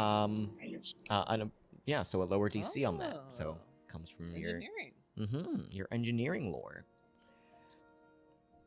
and you'd be aware that these automaton, as they were made, and certainly like there's rumors and tales and such that they are... I'm just reading the chat, oh my god. That there's rumors that they're still around in some degree in small pockets, but those are really just rumors as far as you're both aware. But what you are aware of is that they're not just purely feats of engineering, which is part of why you think the church tried to kind of recreate them and put them to use in guarding the boundary and making sure people found their protected people until they found their appropriate end. As you actually both have an appropriate lore skill to this. They are mechanical bodies constructed and put together, and then imbued with a real soul, one that had lost its path on the way to the boneyard, and put to use for the church's purposes, apparently, when they had their similar idea. If it was one that worked the same way, at least, they put them to use to, making sure that people found their way to the boneyard properly. Conversely, when the gnomes originally made them, as far as you're aware, as you kind of knew from your society checks and stuff, put them to work going to war. And didn't end very well. They likely have fallen into such a disrepair at this point, as far as you can hazard a guess to, with both of your knowledges on the subject, as you kind of chat away a little bit, that they likely could have kept themselves operational and been, the rulers of Graelia today if they had so chosen, but opted instead to allow themselves to fall to disrepair and complete their journey. Upon sort of connecting this information, Saki's expression would sort of turn downwards. She sort of contemplates the lost souls being repurposed for war. Like, imagine dying and then going instead of eternal rest or whatever. You're back in the fucking building again, and now you're fighting. So true. Yeah, Lane also makes kind of a grim face, like almost like she smelled something bad. It's bad moral practices. It's just not to do. She would relay this info to V as well. Yeah, it's information you probably come to through, a Yeah. conversation between yourself and Saki. Kind of a combination of your up to appropriate lore skills. Yeah. Bonding. It's also about, it's also about Pharasma, and It is. That's my church. Oh my god, so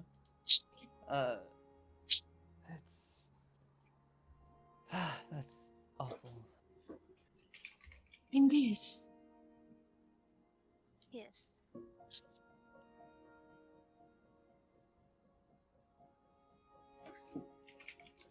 Heavy silence.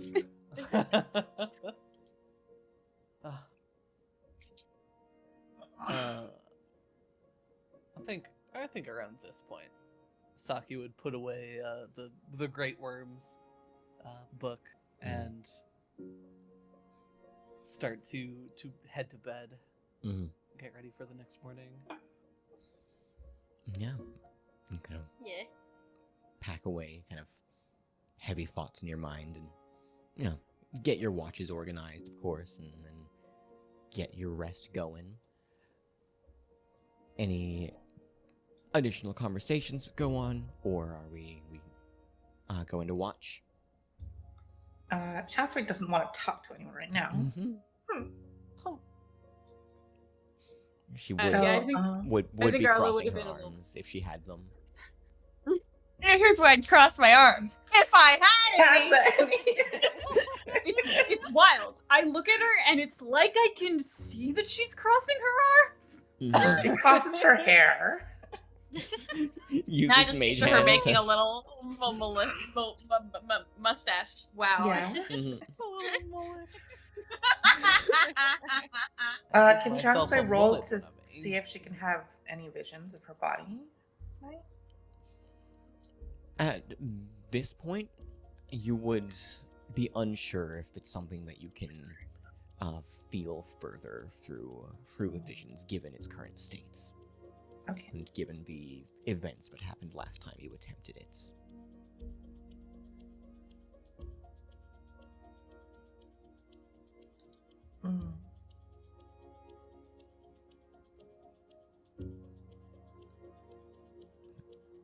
Yeah, in that case, we of course take our watches through the nights, and as having rolled for these in advance, Oh boy.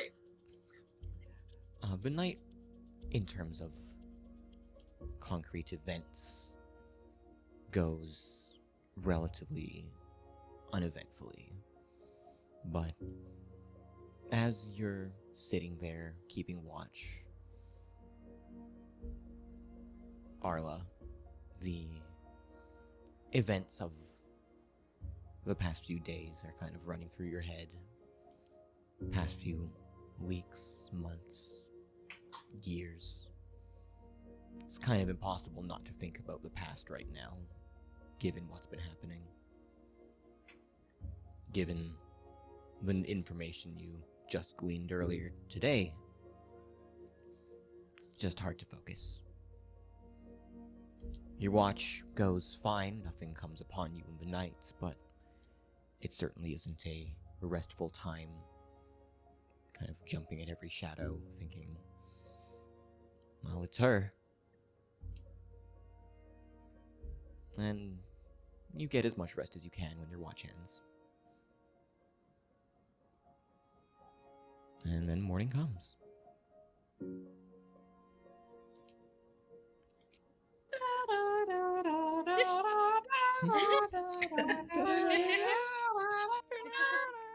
Yeah. Shongsway slowly rises over the horizon like the sun. She joins going up at the same time as the sun, absolutely. It's just like in Teletubbies, like the baby Yeah. sun. But it's Oh my god. Awful. Well, time to make that edit. I admittedly was thinking of the Rick and Morty screaming sun, Mhm. but Yeah, that you know, works too. that one's also good. I don't have enough energy to scream right now. So fair. I got you. Please, no. I already did. I guess it didn't pick up. It so didn't. Y'all are spared. That's so funny though. Ah! There we go. Oh no. I'm just picturing Toad from Mario.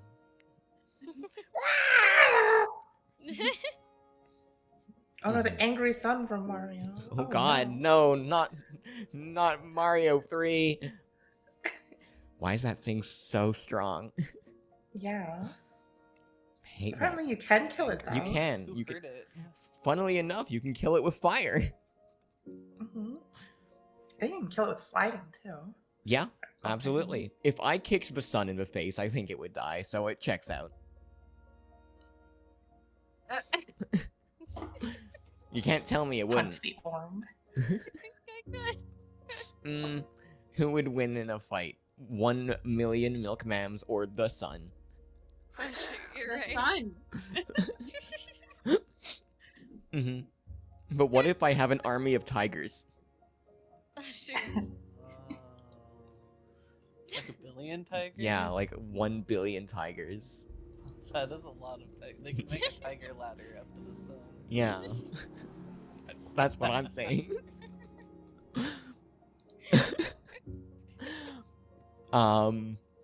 God, I'll never forget that Jonathan Young actually made a fucking song that was just that.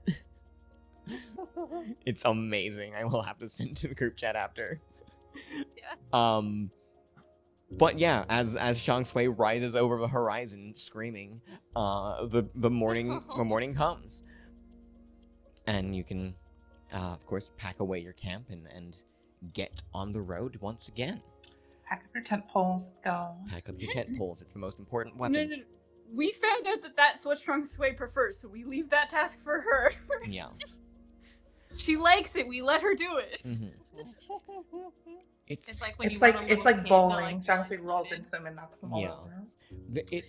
it's a spell that it's on the primal list, but it's like a first level spell that grows a tree in your spot and then it falls on someone next to you. And I just need to give you an item that casts that spell, like as like a wand or something, just so that you can create tent poles that fall on people. Oh no, I thought it anywhere. was something really cursed. Oh god. Oh no. Well, what's the thought? Share with the class. The wand could be called the Morning Wood. Mhm. Tent pole. That's not bad. That's pretty good. That's pretty bad. I make a note. I choose a random tile on the map. I put it there. One day. But yeah, you pack up your camp. You all get ready to continue moving onwards. I'm just gonna hide everyone's map token, and then I can just put them back up if I need you to make a map check again. But for now, we carry onwards as we can make another survival check to keep on the path towards Bruham.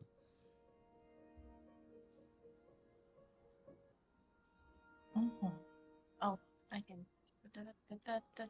Okay, Saki is Do we locked ever? the fuck in Does our today. party ever eat Saki anything? is not locked the No. fuck in today. Is not locked the fuck in. You know, I got you, boo. Saki is in Really? space. Does Saki fall down a hole or something? Oh We had no. to break out the child leash today. Saki, I got it. Saki finishes packing up. Is like, all right, everyone, let's go to Bruham, and just starts walking back to Karan. Opposite direction. We just watch her go and be like, oh wait, oh shit, she's serious. So I'm gonna go get her. Yeah. Yeah. But yeah, you you do in fact. I feel like I always want to see the Saki survival check like on top of the actual one that comes out for the day, just to see like if she's right ever. um, Trying her best. mhm.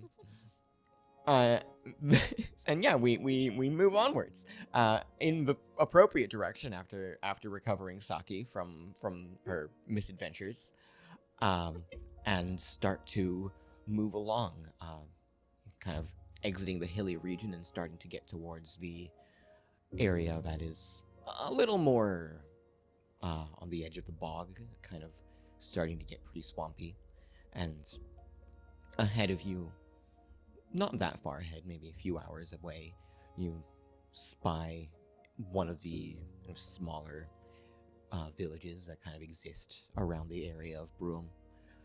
Kind of in the distance, you'll probably get there, midday-ish, if time is on your side, and it's not that hard to navigate your way towards it. Of course, there isn't a super stable path in that direction, as was mentioned last time. There's not like a main road that goes in towards Bruham due to the swampy surrounding area, but you don't manage to have too hard a time navigating through the kind of marshland and walking along kind of more stable parts of ground that don't quite muck under your feet as much as others. A little bit impressive that Lane is able to kind of guide you through the bog quite as deftly as she is, considering that. And, I don't know this, but I just feel like from every piece of art of Lane you've ever posted, but Lane is wearing high heels. Yeah. She has, unusual to her, her clothing has been ruined, and she just hasn't changed. So these heels are fucked. But they're thick, chunky heels. They're not stilettos, alright? They're like, I don't know, Well, like of course, horseback riding heels. because the stilettos would be imparting a 5-foot item bonus penalty to your speed. They're chunky bitches. Shanks was just like floating above the bog and Yeah. like, kind of has to like slow down and look over her like It- lack of shoulder and Yeah. other slow people. It is a little bit slow going, but not too much. Just considering, the 24 survival is a pretty solid check there. Of course, you do have to slow down a bit to, walk around kind of gross bits of ground that are a little deeper than others, and you manage to stay above ground, for the most part. Not that you stay mudless, but you certainly stay, not totally caked in, up to your knees. You avoid that. And Dabs. yeah, does Lane dab? Is that No. a thing Lane I does do. on the reg? I do. No. Lane is a pro Absolutely. Fortnite gamer. No. She chug jug with you. No. Oh, brother.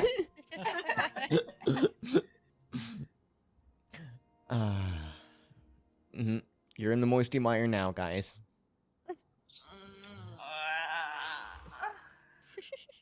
Yeah, no, that's fair. I can't even say anything about that one.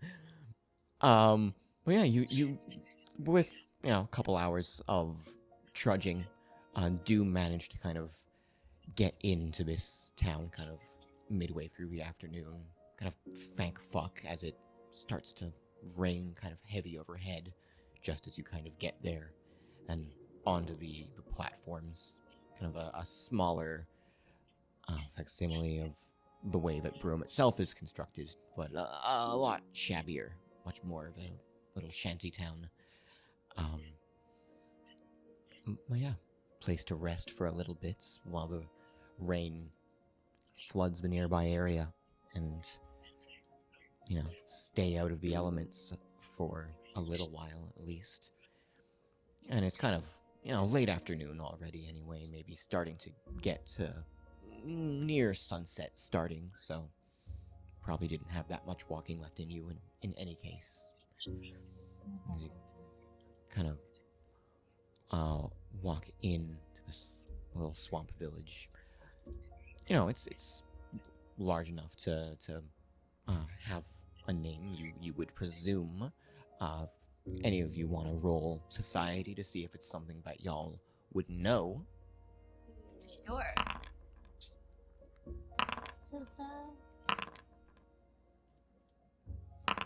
Boo, I'm here pointing that bitch. Just to see if you know the name of a town. I love that though. I mean, no, it's fine. Yeah, as you pull in, the majority of you would kind of think, like, just based on kind of where you are and like the way it's built around.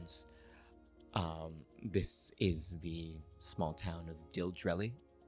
I'll spell that out for you. Don't worry. Thank you. What if we want to just guess how it's spelled? You know what? I'll take you. That was really close. What would you have guessed? How that would have been I spelled? would have guessed Billdrelly. Not far, not far. Yeah, actually, that's pretty close to what I would have guessed too. Yeah. At the first double L. Mm-hmm.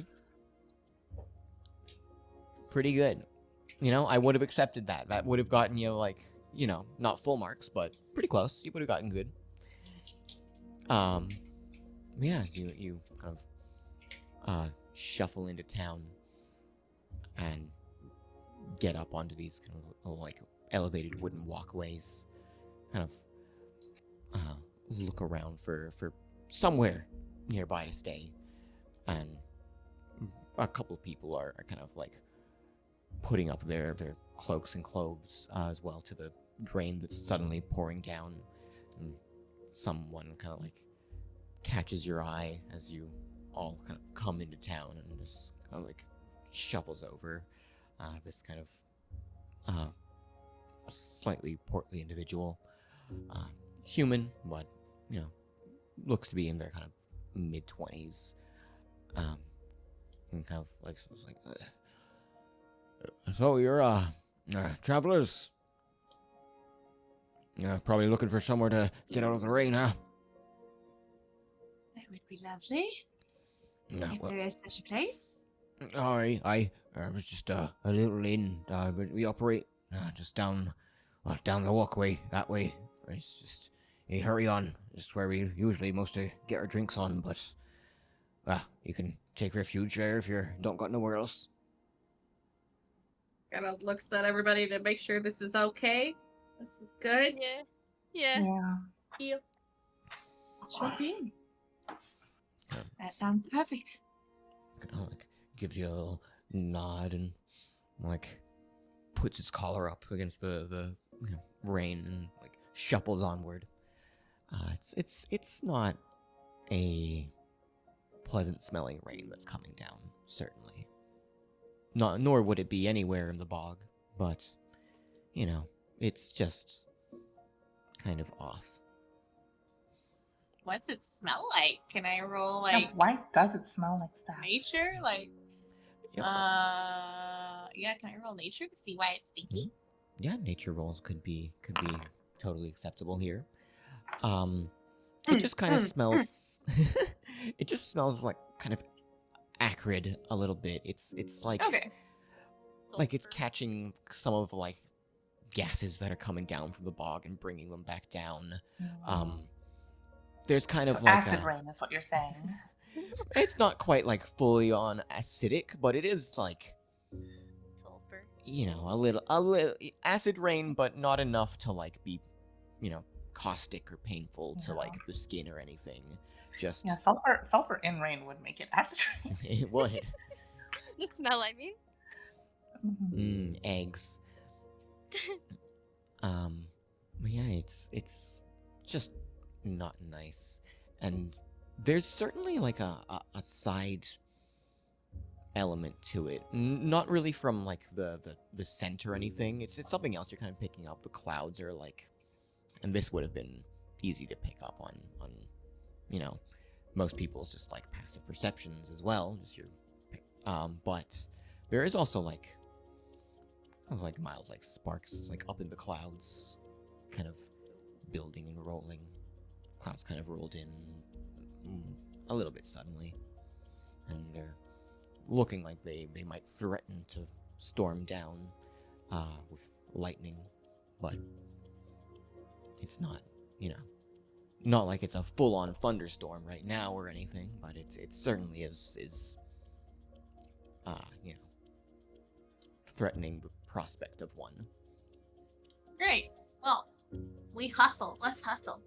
We hustle. You hustle, and as you do the hustle, kind of hurry onward, and you know, find yourself into the little kind of shanty inn that is in the town, likely the only inn that's here, kind of not unlike Tillydrone, where you started your adventure. And it's got, you know, a handful of people buzzing around in there, you know, kind of later in the day, starting to drink. A couple other people taking refuge from the rain in here, kind of look over and see the party kind of enter, especially kind of noticing Lane, who is dressed quite finely, obviously like damp and a little bit mud covered from your trek through the bog, but still. I also ripped up my dress. Yeah. You're clearly like a little roughed up, but like you're wearing finery. Is that a fair statement? That's fair. Yeah. It is a nice dress. Was a nice dress. Yeah, we kind of like see the state that you're in, like beyond the actual like look of the clothes, and like everyone kind of like gives like a collective like mutter and kind of shrug and turns back to their drinks.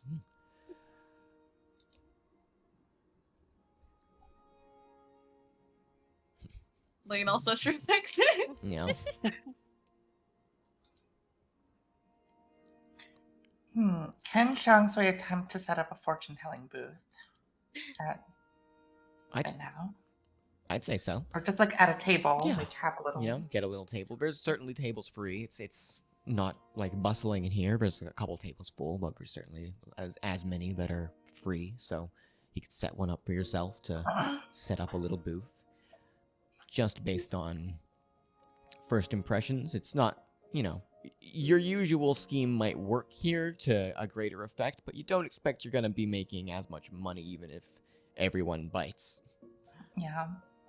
But I just kind of like casually like Yeah. call out to people walking by and say No, for if sure. they would be interested. I'm getting flashbacks to an episode of Kitchen Nightmares where there was a fortune teller just set up at one of the tables in the restaurant that Gordon Ramsay was at. Oh yeah. he like walked up to her and was like, "So like, What are you? what are you doing here?" He's like, "Oh, you know, I set up a restaurant and they hire me out and I give fortunes. It's a part of the thing that draws people in." He's like, "All right, could you give a fortune for a restaurant?" She's like, "Ooh, it's not looking good." I can tell because Gordon Ramsay's here. I can tell because statistically, Most likely. Ooh. It's not a high success rate. Yeah, the cards say no, and Mhm. by cards I mean the credit cards. Yeah. But yeah, of course you can set up your little booth, and I'll grab a fortune telling roll to see how many people you draw in and that sort of Wouldn't thing. it be like a performance roll to see how many people are Performance for drawing, sure or- is more appropriate. Yeah. All right. As you kind of set your booth up and do your performance check here, you put on like a good show. What kind of stuff does your booth usually kind of come up with as you set it up? What is it looking like here? So since this is like a nice and rainy like town and people are coming Mhm. in from the rain, I kind of set up in a corner and then to like draw people in with the mystique Yeah. of the mysterious hooded figure in the shadows. Yeah. With the cards set out in front of me, and I kind of like look at someone who has just come in from the rain and sort of beckon them over and say, "Ah, a weary traveler. Would you like to come see what the cards have in store for you?" This young woman, half elven, kind of wandering over, like seeing this mysterious hooded figure kind of shaded in the corner. Kind of like, well, I don't see why not. Are you charging anything? 1 gold piece, and your fortune shall be yours. That's a day's wage around here. I'm not sure I can really. But what is a day's wage when you know the outcome of your future? She kind of like hums and haws a little bit. Roll persuasion Excellent. or diplomacy rather. Diplomacy? All right, let's hero point that. All right. I think we've been going long enough that we have our second hero point now, right? At this point, yeah, certainly. Okay. Better. Do I burn all my hero points now? You can only use one per Oh, roll. okay. You're right. But All kind of right. like Well, it's better. still like humming and hawing, and you kind of like give her this like shaded look from underneath your My eyes sort of a glow from under my hood. Yeah. And I use a little bit of my magic to cause the cards to shuffle and roll back and forth over the table to show how serious I am.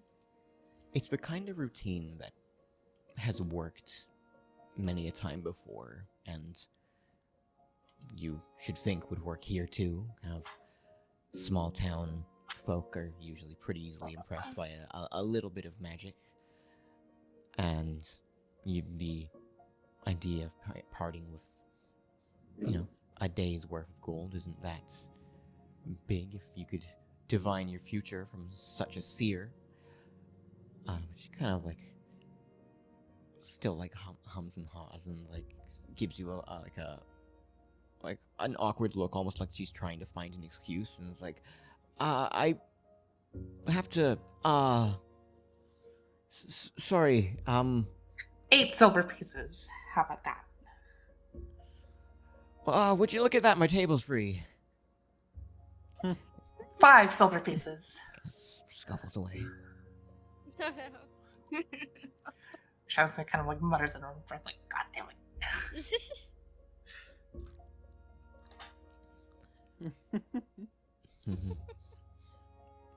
Yeah, as you kind of, she kind of like shuffles away and like back out the door. You kind of get chatted to by the person who you presume is proprieting the place. It's a kind of middle-aged person, woman, about, maybe a little older than Arla. Certainly looks like she's lived the bog life her whole life.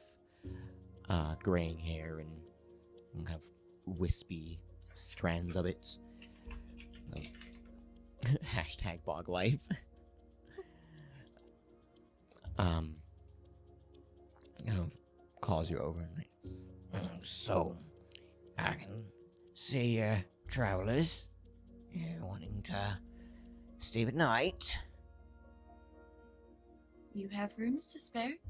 That we do. There's not a lot of people coming through, and mostly supply for the drink and the food, which is good, mind.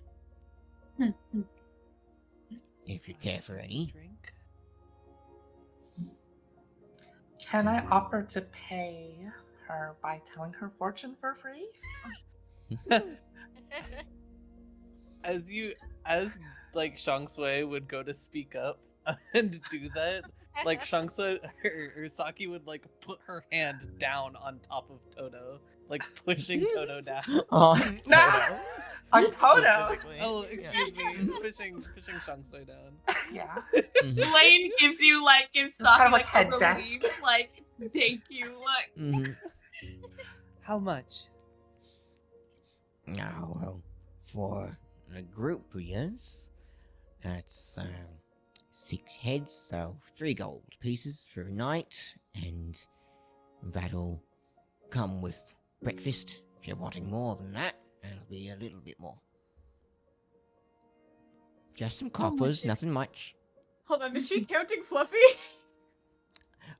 Counting we have- O'Hara. We have O'Hara. Oh, I forgot about Who hasn't O'Hara. spoken in a Sorry, little while, so O'Hara. I forgive you. How many sessions have there been since you've O'Hara spoken? just sitting in the corner just with the saddest violin playing. How much if we were to include dinner as well? No, just, as I said, just some more coppers, so it'll be 5 a head. Sure. I don't see why not. A night's rest could do us good. Mm. I can Day's give rest. 3 copper to this person. Not 3 copper, sorry, 3 gold. My head is starting to pound for some reason. And it was 5 copper for the extra meals. Mhm. Cool beans. Boom. Paid. Paid. Thank you. Get money. Me opening up a notes page for the inventory of a town inn that you will never return to. Like, wait a minute. I don't need to track this. Who knows? We might come back. That 3 gold you gave them will really matter. I fall in love with this NPC right here. Yeah. This maybe, I don't know. This is 50-year-old Middle-aged woman who blonde looks woman? like a 70-year-old woman. Yeah, that's my after- type. After paying, Saki will find a spot in like the a spot to sit Mhm. where she can sort of hear conversation, and I would like to use Streetwise to gather information, specifically listening for any rumors or anything about Bruham. For sure. As for kind of rumors about Bruham, there's a lot of chatter that happens as the night kind of goes. So use all knowledge with society to know the same sort of information you could discover with diplomacy to gather information. So yeah, hit that recall knowledge button. I will make your token visible so you can do that.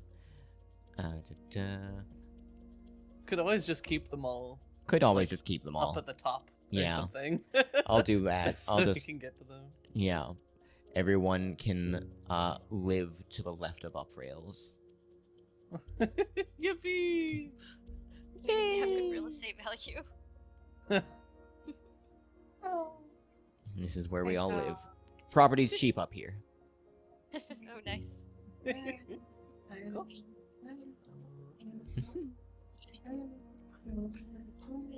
Oh my god, I'm just so distracted by Elaine just like zipping around.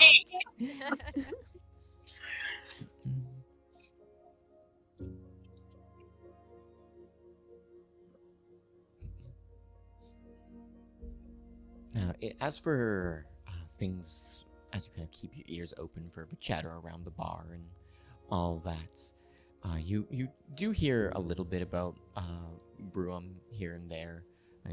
Apparently, group of miners kind of went missing around those parts sometime recently. I wonder what's happening there. And kind of, the conversations along that line don't really go much farther than that. Beyond like, I wonder what town they were gonna head out to. Not that it matters there now, sort of thing.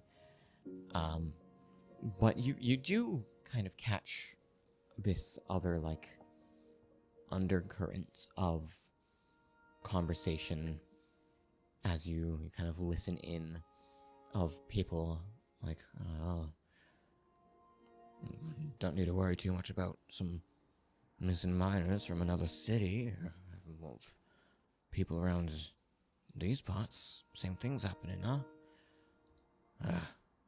I heard the old mams put out word for a group of folk to maybe come help. Hope someone comes through. That kind of sort of talk.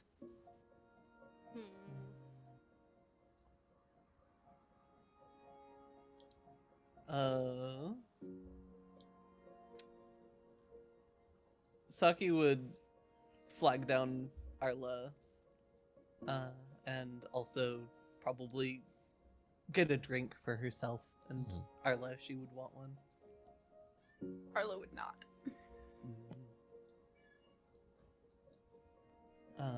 Taking a seat, just,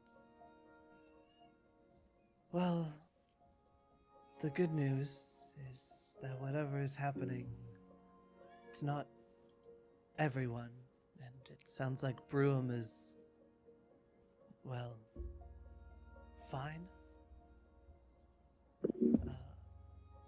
However, there's disappearances here as well. Similar to what happened to the miners. Arla is going to. That sigh was Arla. Sort of like puts a hand on her forehead, sort of supports her head, and is like, yeah, that sounds about right. Personally, I think I would prefer to deal with this. If it turns out that it's hags, I would personally prefer to deal with this, I think. Personally, as, we go and handle it, or personally as in, like, my opinion. Oh, okay. Sorry about that. Kind of, whereabouts are you kind of sitting as you're having this chat? How close to the, like, main bar? Sort of. Saki tends to be a little bit of a wallflower, especially in like she likes the tavern vibe, but likes to listen to it passively. So she would definitely be like at a wall. For sure. Like a table up against a wall.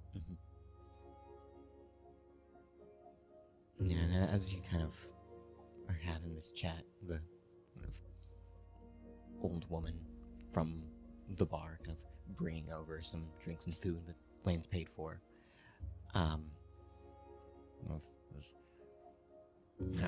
Don't mean to interrupt your chat here, you two, but couldn't help but over here.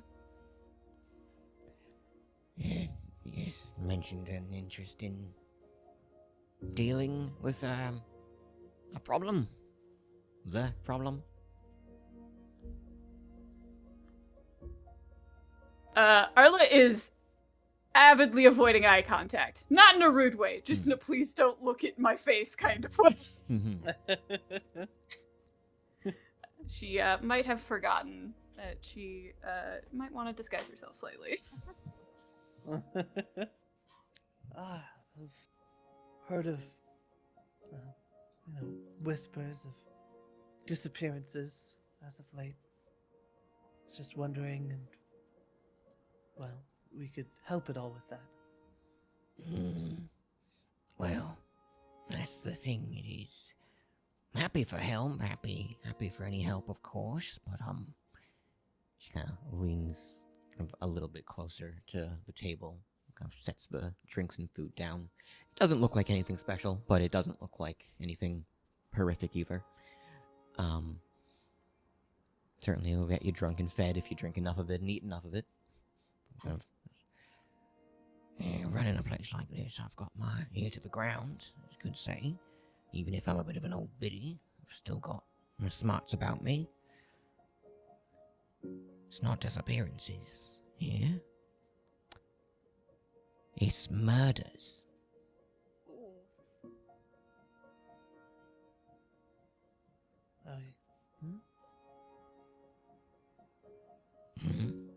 Okay. Anything else on that? That's just the thing. As far as I can tell. And who knows, maybe it's just I'm going crazy in the bog. But everyone that disappears, they've not come back. And for a few days before that, they start acting a little odd. Now, I had someone come through. There's not any magic about them. He told me that. It's almost like someone's taking the place and then moving on to the next.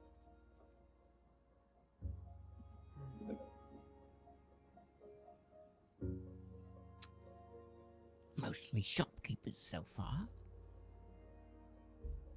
Wait, taking the shopkeepers have been disappearing? Mm-hmm. So that's why I'm getting people asking if we can find anyone to help. I'm worried I'll be next.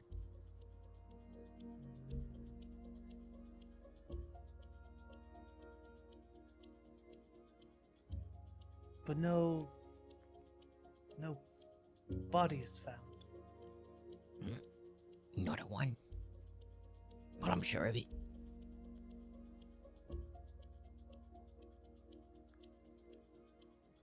Saki has her, finger to her chin, sort of deep in thought. This sound, familiar at all, Arla? Would it, I guess. This sort of thing is something that isn't entirely out of the wheelhouse of your knowledge. If, you're following the train of thought you have been so far. Mm-hmm. In that you don't suppose your parent, that a hag is necessarily the type to go about murdering people, right? Mm-hmm. But perhaps had they some sort of agenda or objective, replacing someone for at least a time is quite doable for someone who would listen to a hag. Someone of your unique lineage. It's complicated, but not out of the question, no.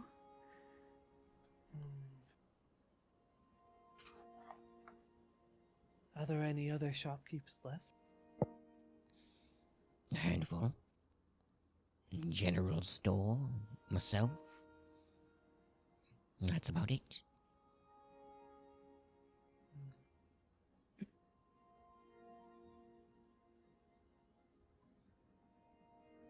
Couldn't tell what they're after.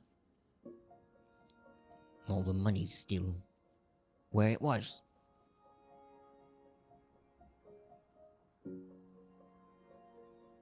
Not there's all that much of it in a town like this.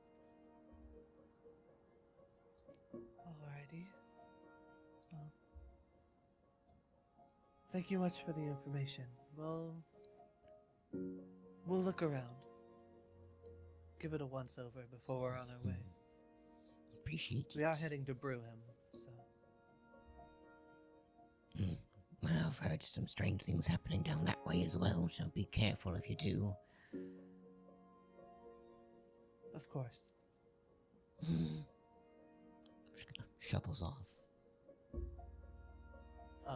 Saki begins sort of furiously scribbling something before, like, pushing her journal over towards Arla, and on it, on top of all of the, this is the first time you're really seeing inside of the journal, and it is a lot of cat scratch and like random small diagrams and drawings and just utter nonsense, but in sort of as clean handwriting as she can handle down in the corner, and she sort of points at it. It says, 2 possible culprits, 2 possible ideas. The first, it's either the innkeep or the general store manager. The other thought is that it is some third party that is trying to sort of suffocate the town.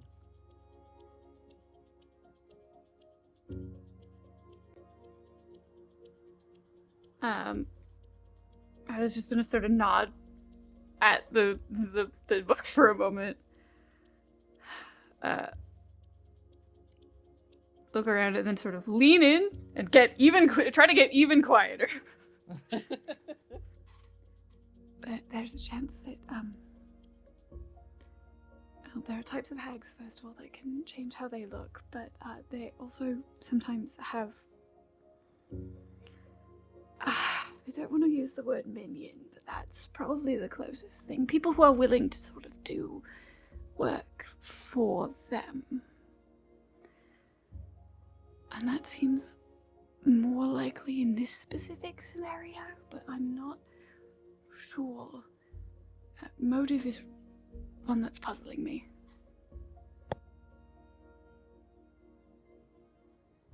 So he taps her her pen against her, like the bottom of her chin, and will then try to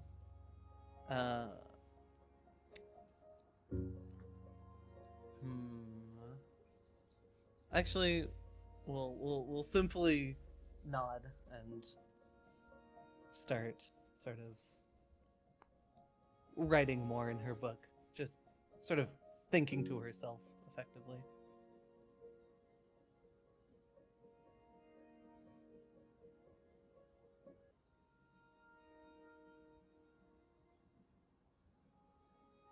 I think Arla wants to actually sort of try and see if she can like focus on sort of that thread of the slightly familiar feeling, and see if she can sort of hone in on it a little bit more cautiously. Mm-hmm. Yeah, for sure.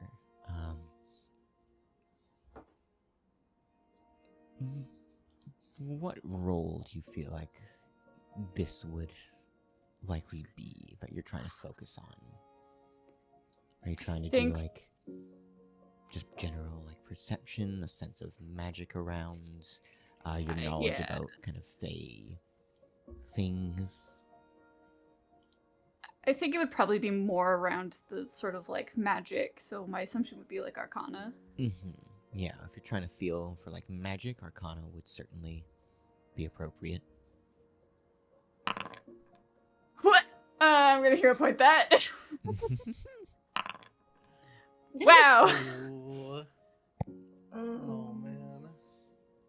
It's less that you can't discern anything, and more that as you try and like open your mind's eye to whether there's some magic around you, as you know there often is, and obviously sensing anything more specific than that requires magic in and of itself, but you can usually tell if there is magic. And again, it's less that you can't tell, it's more that all of a sudden you're all too aware that there is far too much of it around. Yeah, I think that would cause enough of Arlo would sort of like panic, shut down, stop trying to do whatever this is.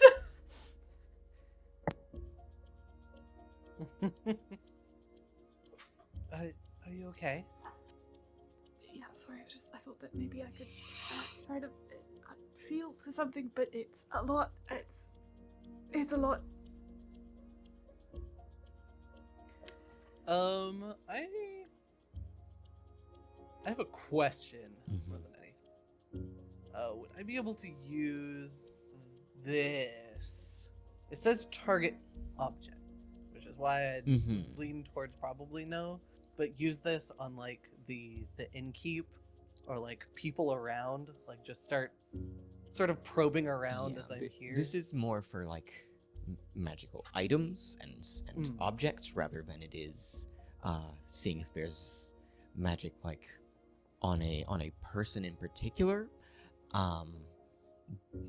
But I'm trying to like decide some like nomenclature in my own head about a certain thing, like phrasing, like technicalities. And I'm gonna say sure. For something a little different. So let me just quickly read a little bit as you spend some time yourself knowing the capabilities of your magic. And you know, you should probably check it a few times, maybe on the food, on the drink, on the, you know, plates around, and nothing starts to like ping. But yeah, I'll take a Arcana check from you as you do attempt to identify magic, with a +2 from the spell. Cool.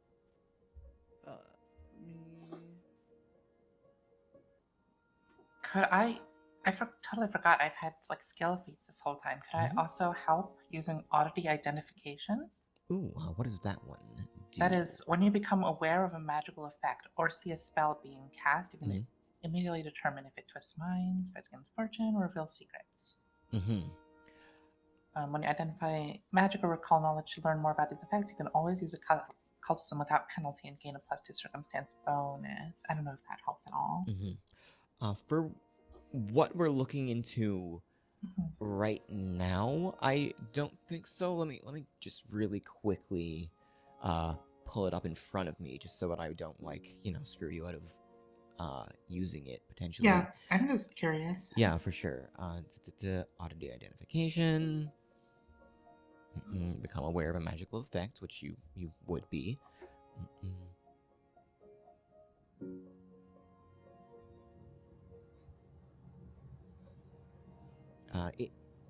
The magic at you would actually figure out something different to this than what Saki would with her check. So I'll do Saki first, and then come back to you. Okay. Well, yeah, as you think in Saki about, you know, the magic around that you can, you know, you've been told is present by Arla, who's kind of shutting down a little bit. You reach out with your magic a couple times and take, you know, 10 minutes here, 10 minutes there, not quite managing to ping anything until you think. And, you know, just on the off chance there's anything in this regard, it was mentioned that it's all around. You peek your head outside and attempt to read the aura on the rain. And it is certainly a magical effect of some kind. The rain itself, not magical, but it seems to be pulled in. It shouldn't be raining.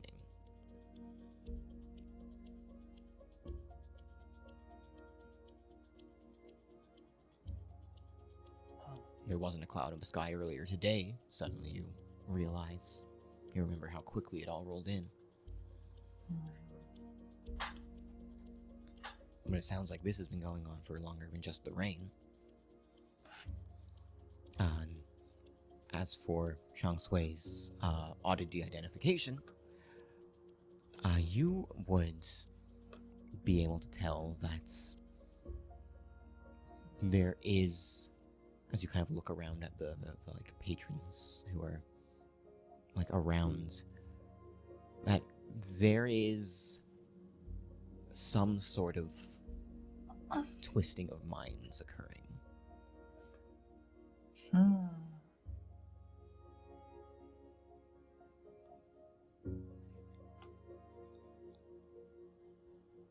Some sort of twisting of minds occurring. What does that even mean?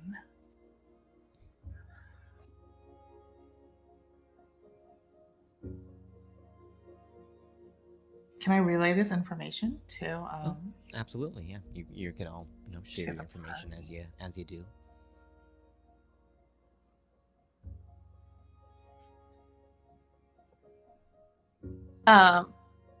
Sorry, are V and Lane at all scooped into this conversation? I would presume the party's like, you know, nearby Together, each other, right? You know, for As Saki would start to like do her read magics and stuff like that, she would like call the rest of the party over to come in. Okay. fill everyone in. And Yeah. Sorry, my brain's super foggy. Could I roll something to maybe see if I could like glean any additional information?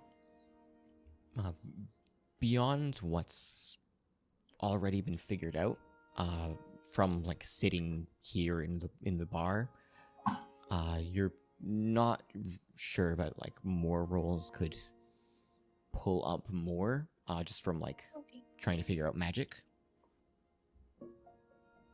Okay.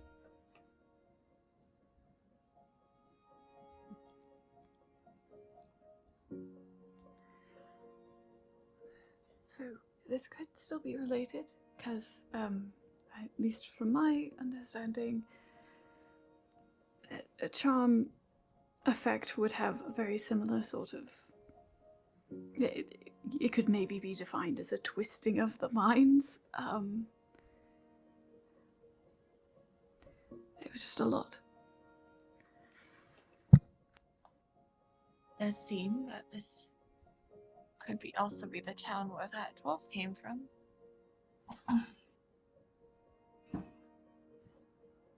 Which would make sense. It would.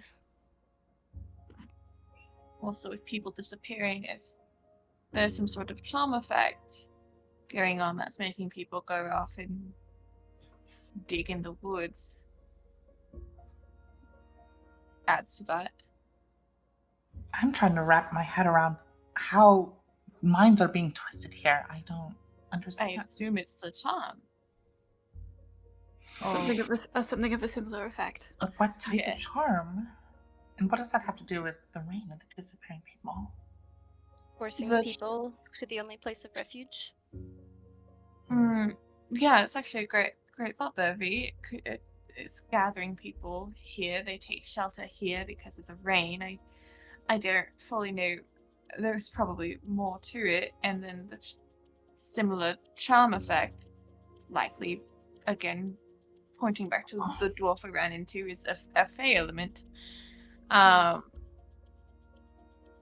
And so what I'm gathering is there's some sort of fey here, probably a hag, that's making people dig for something. Or maybe I'm reading too much to the digging, but it could also be adjacent to a hag and does not explain further. yes, I don't disagree there. I don't know a crazy amount about the Fae, but yeah. Even though none of it makes sense, the pieces seem like they're fitting together. We just don't have the whole picture.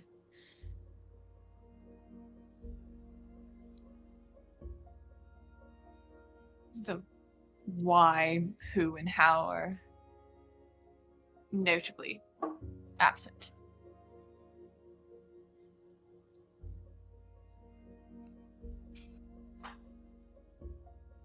So what do we do? And it went away. We could investigate. I worry about being But what about drawn into it. our missions? We still need to find the jeweled hand. We still need to, hunt down the Diamond Blood leader. Well, he's probably up in Uprails. Probably. Would be my assumption. She kind of glances at Arla. What's Arla's face saying? She's very concerned.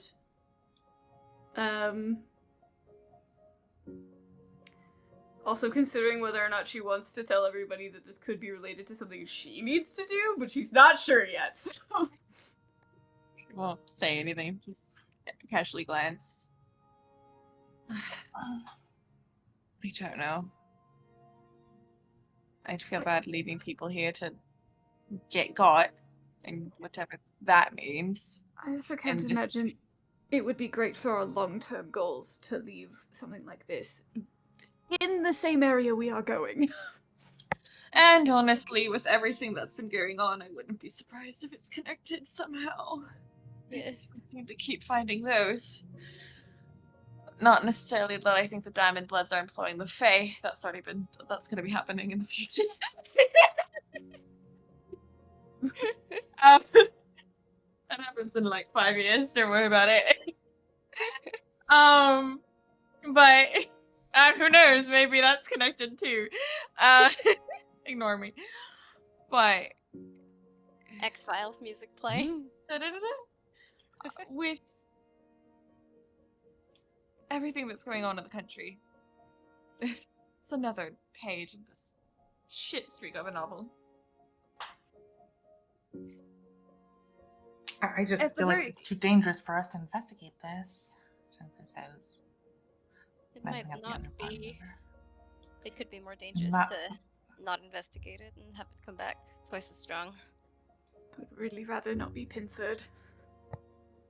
I agree there. I mean, at the very least, we're here for a night. Best to gather what information we can. I mean, I think we've gathered quite as much information as we could, but you know what I'm saying. Investigate further.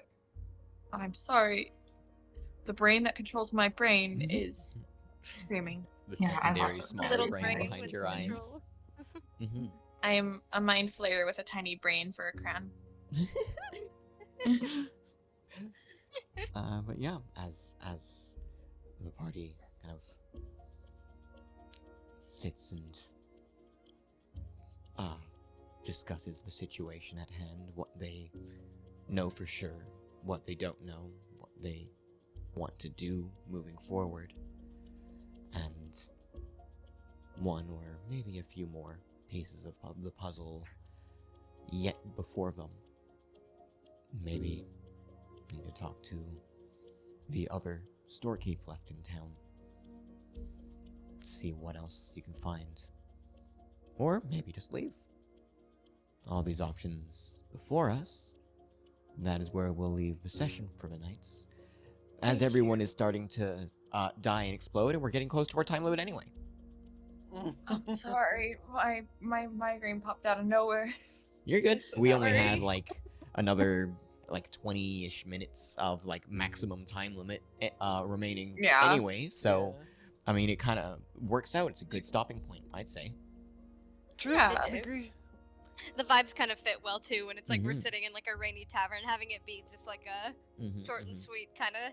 It fits. Absolutely. It's Gucci and the Coochie is what V is saying. Evie is saying. Exactly. That is exactly what V is saying. V is looking at the situation at hand and hearing everyone talk about what's going on and going, this is Gucci in the coochie. I'll say that next session.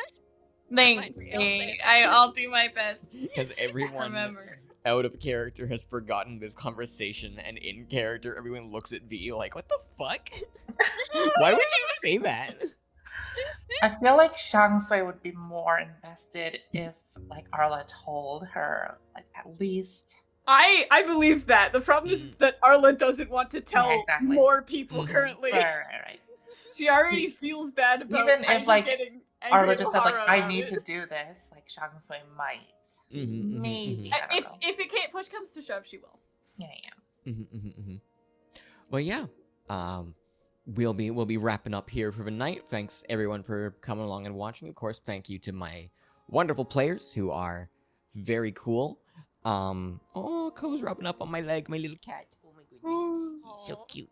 He wants dinner. Yeah, we'll be wrapping up now. Does anyone have any parting words? Baba. All right, peace out. Bye bye. Bye bye.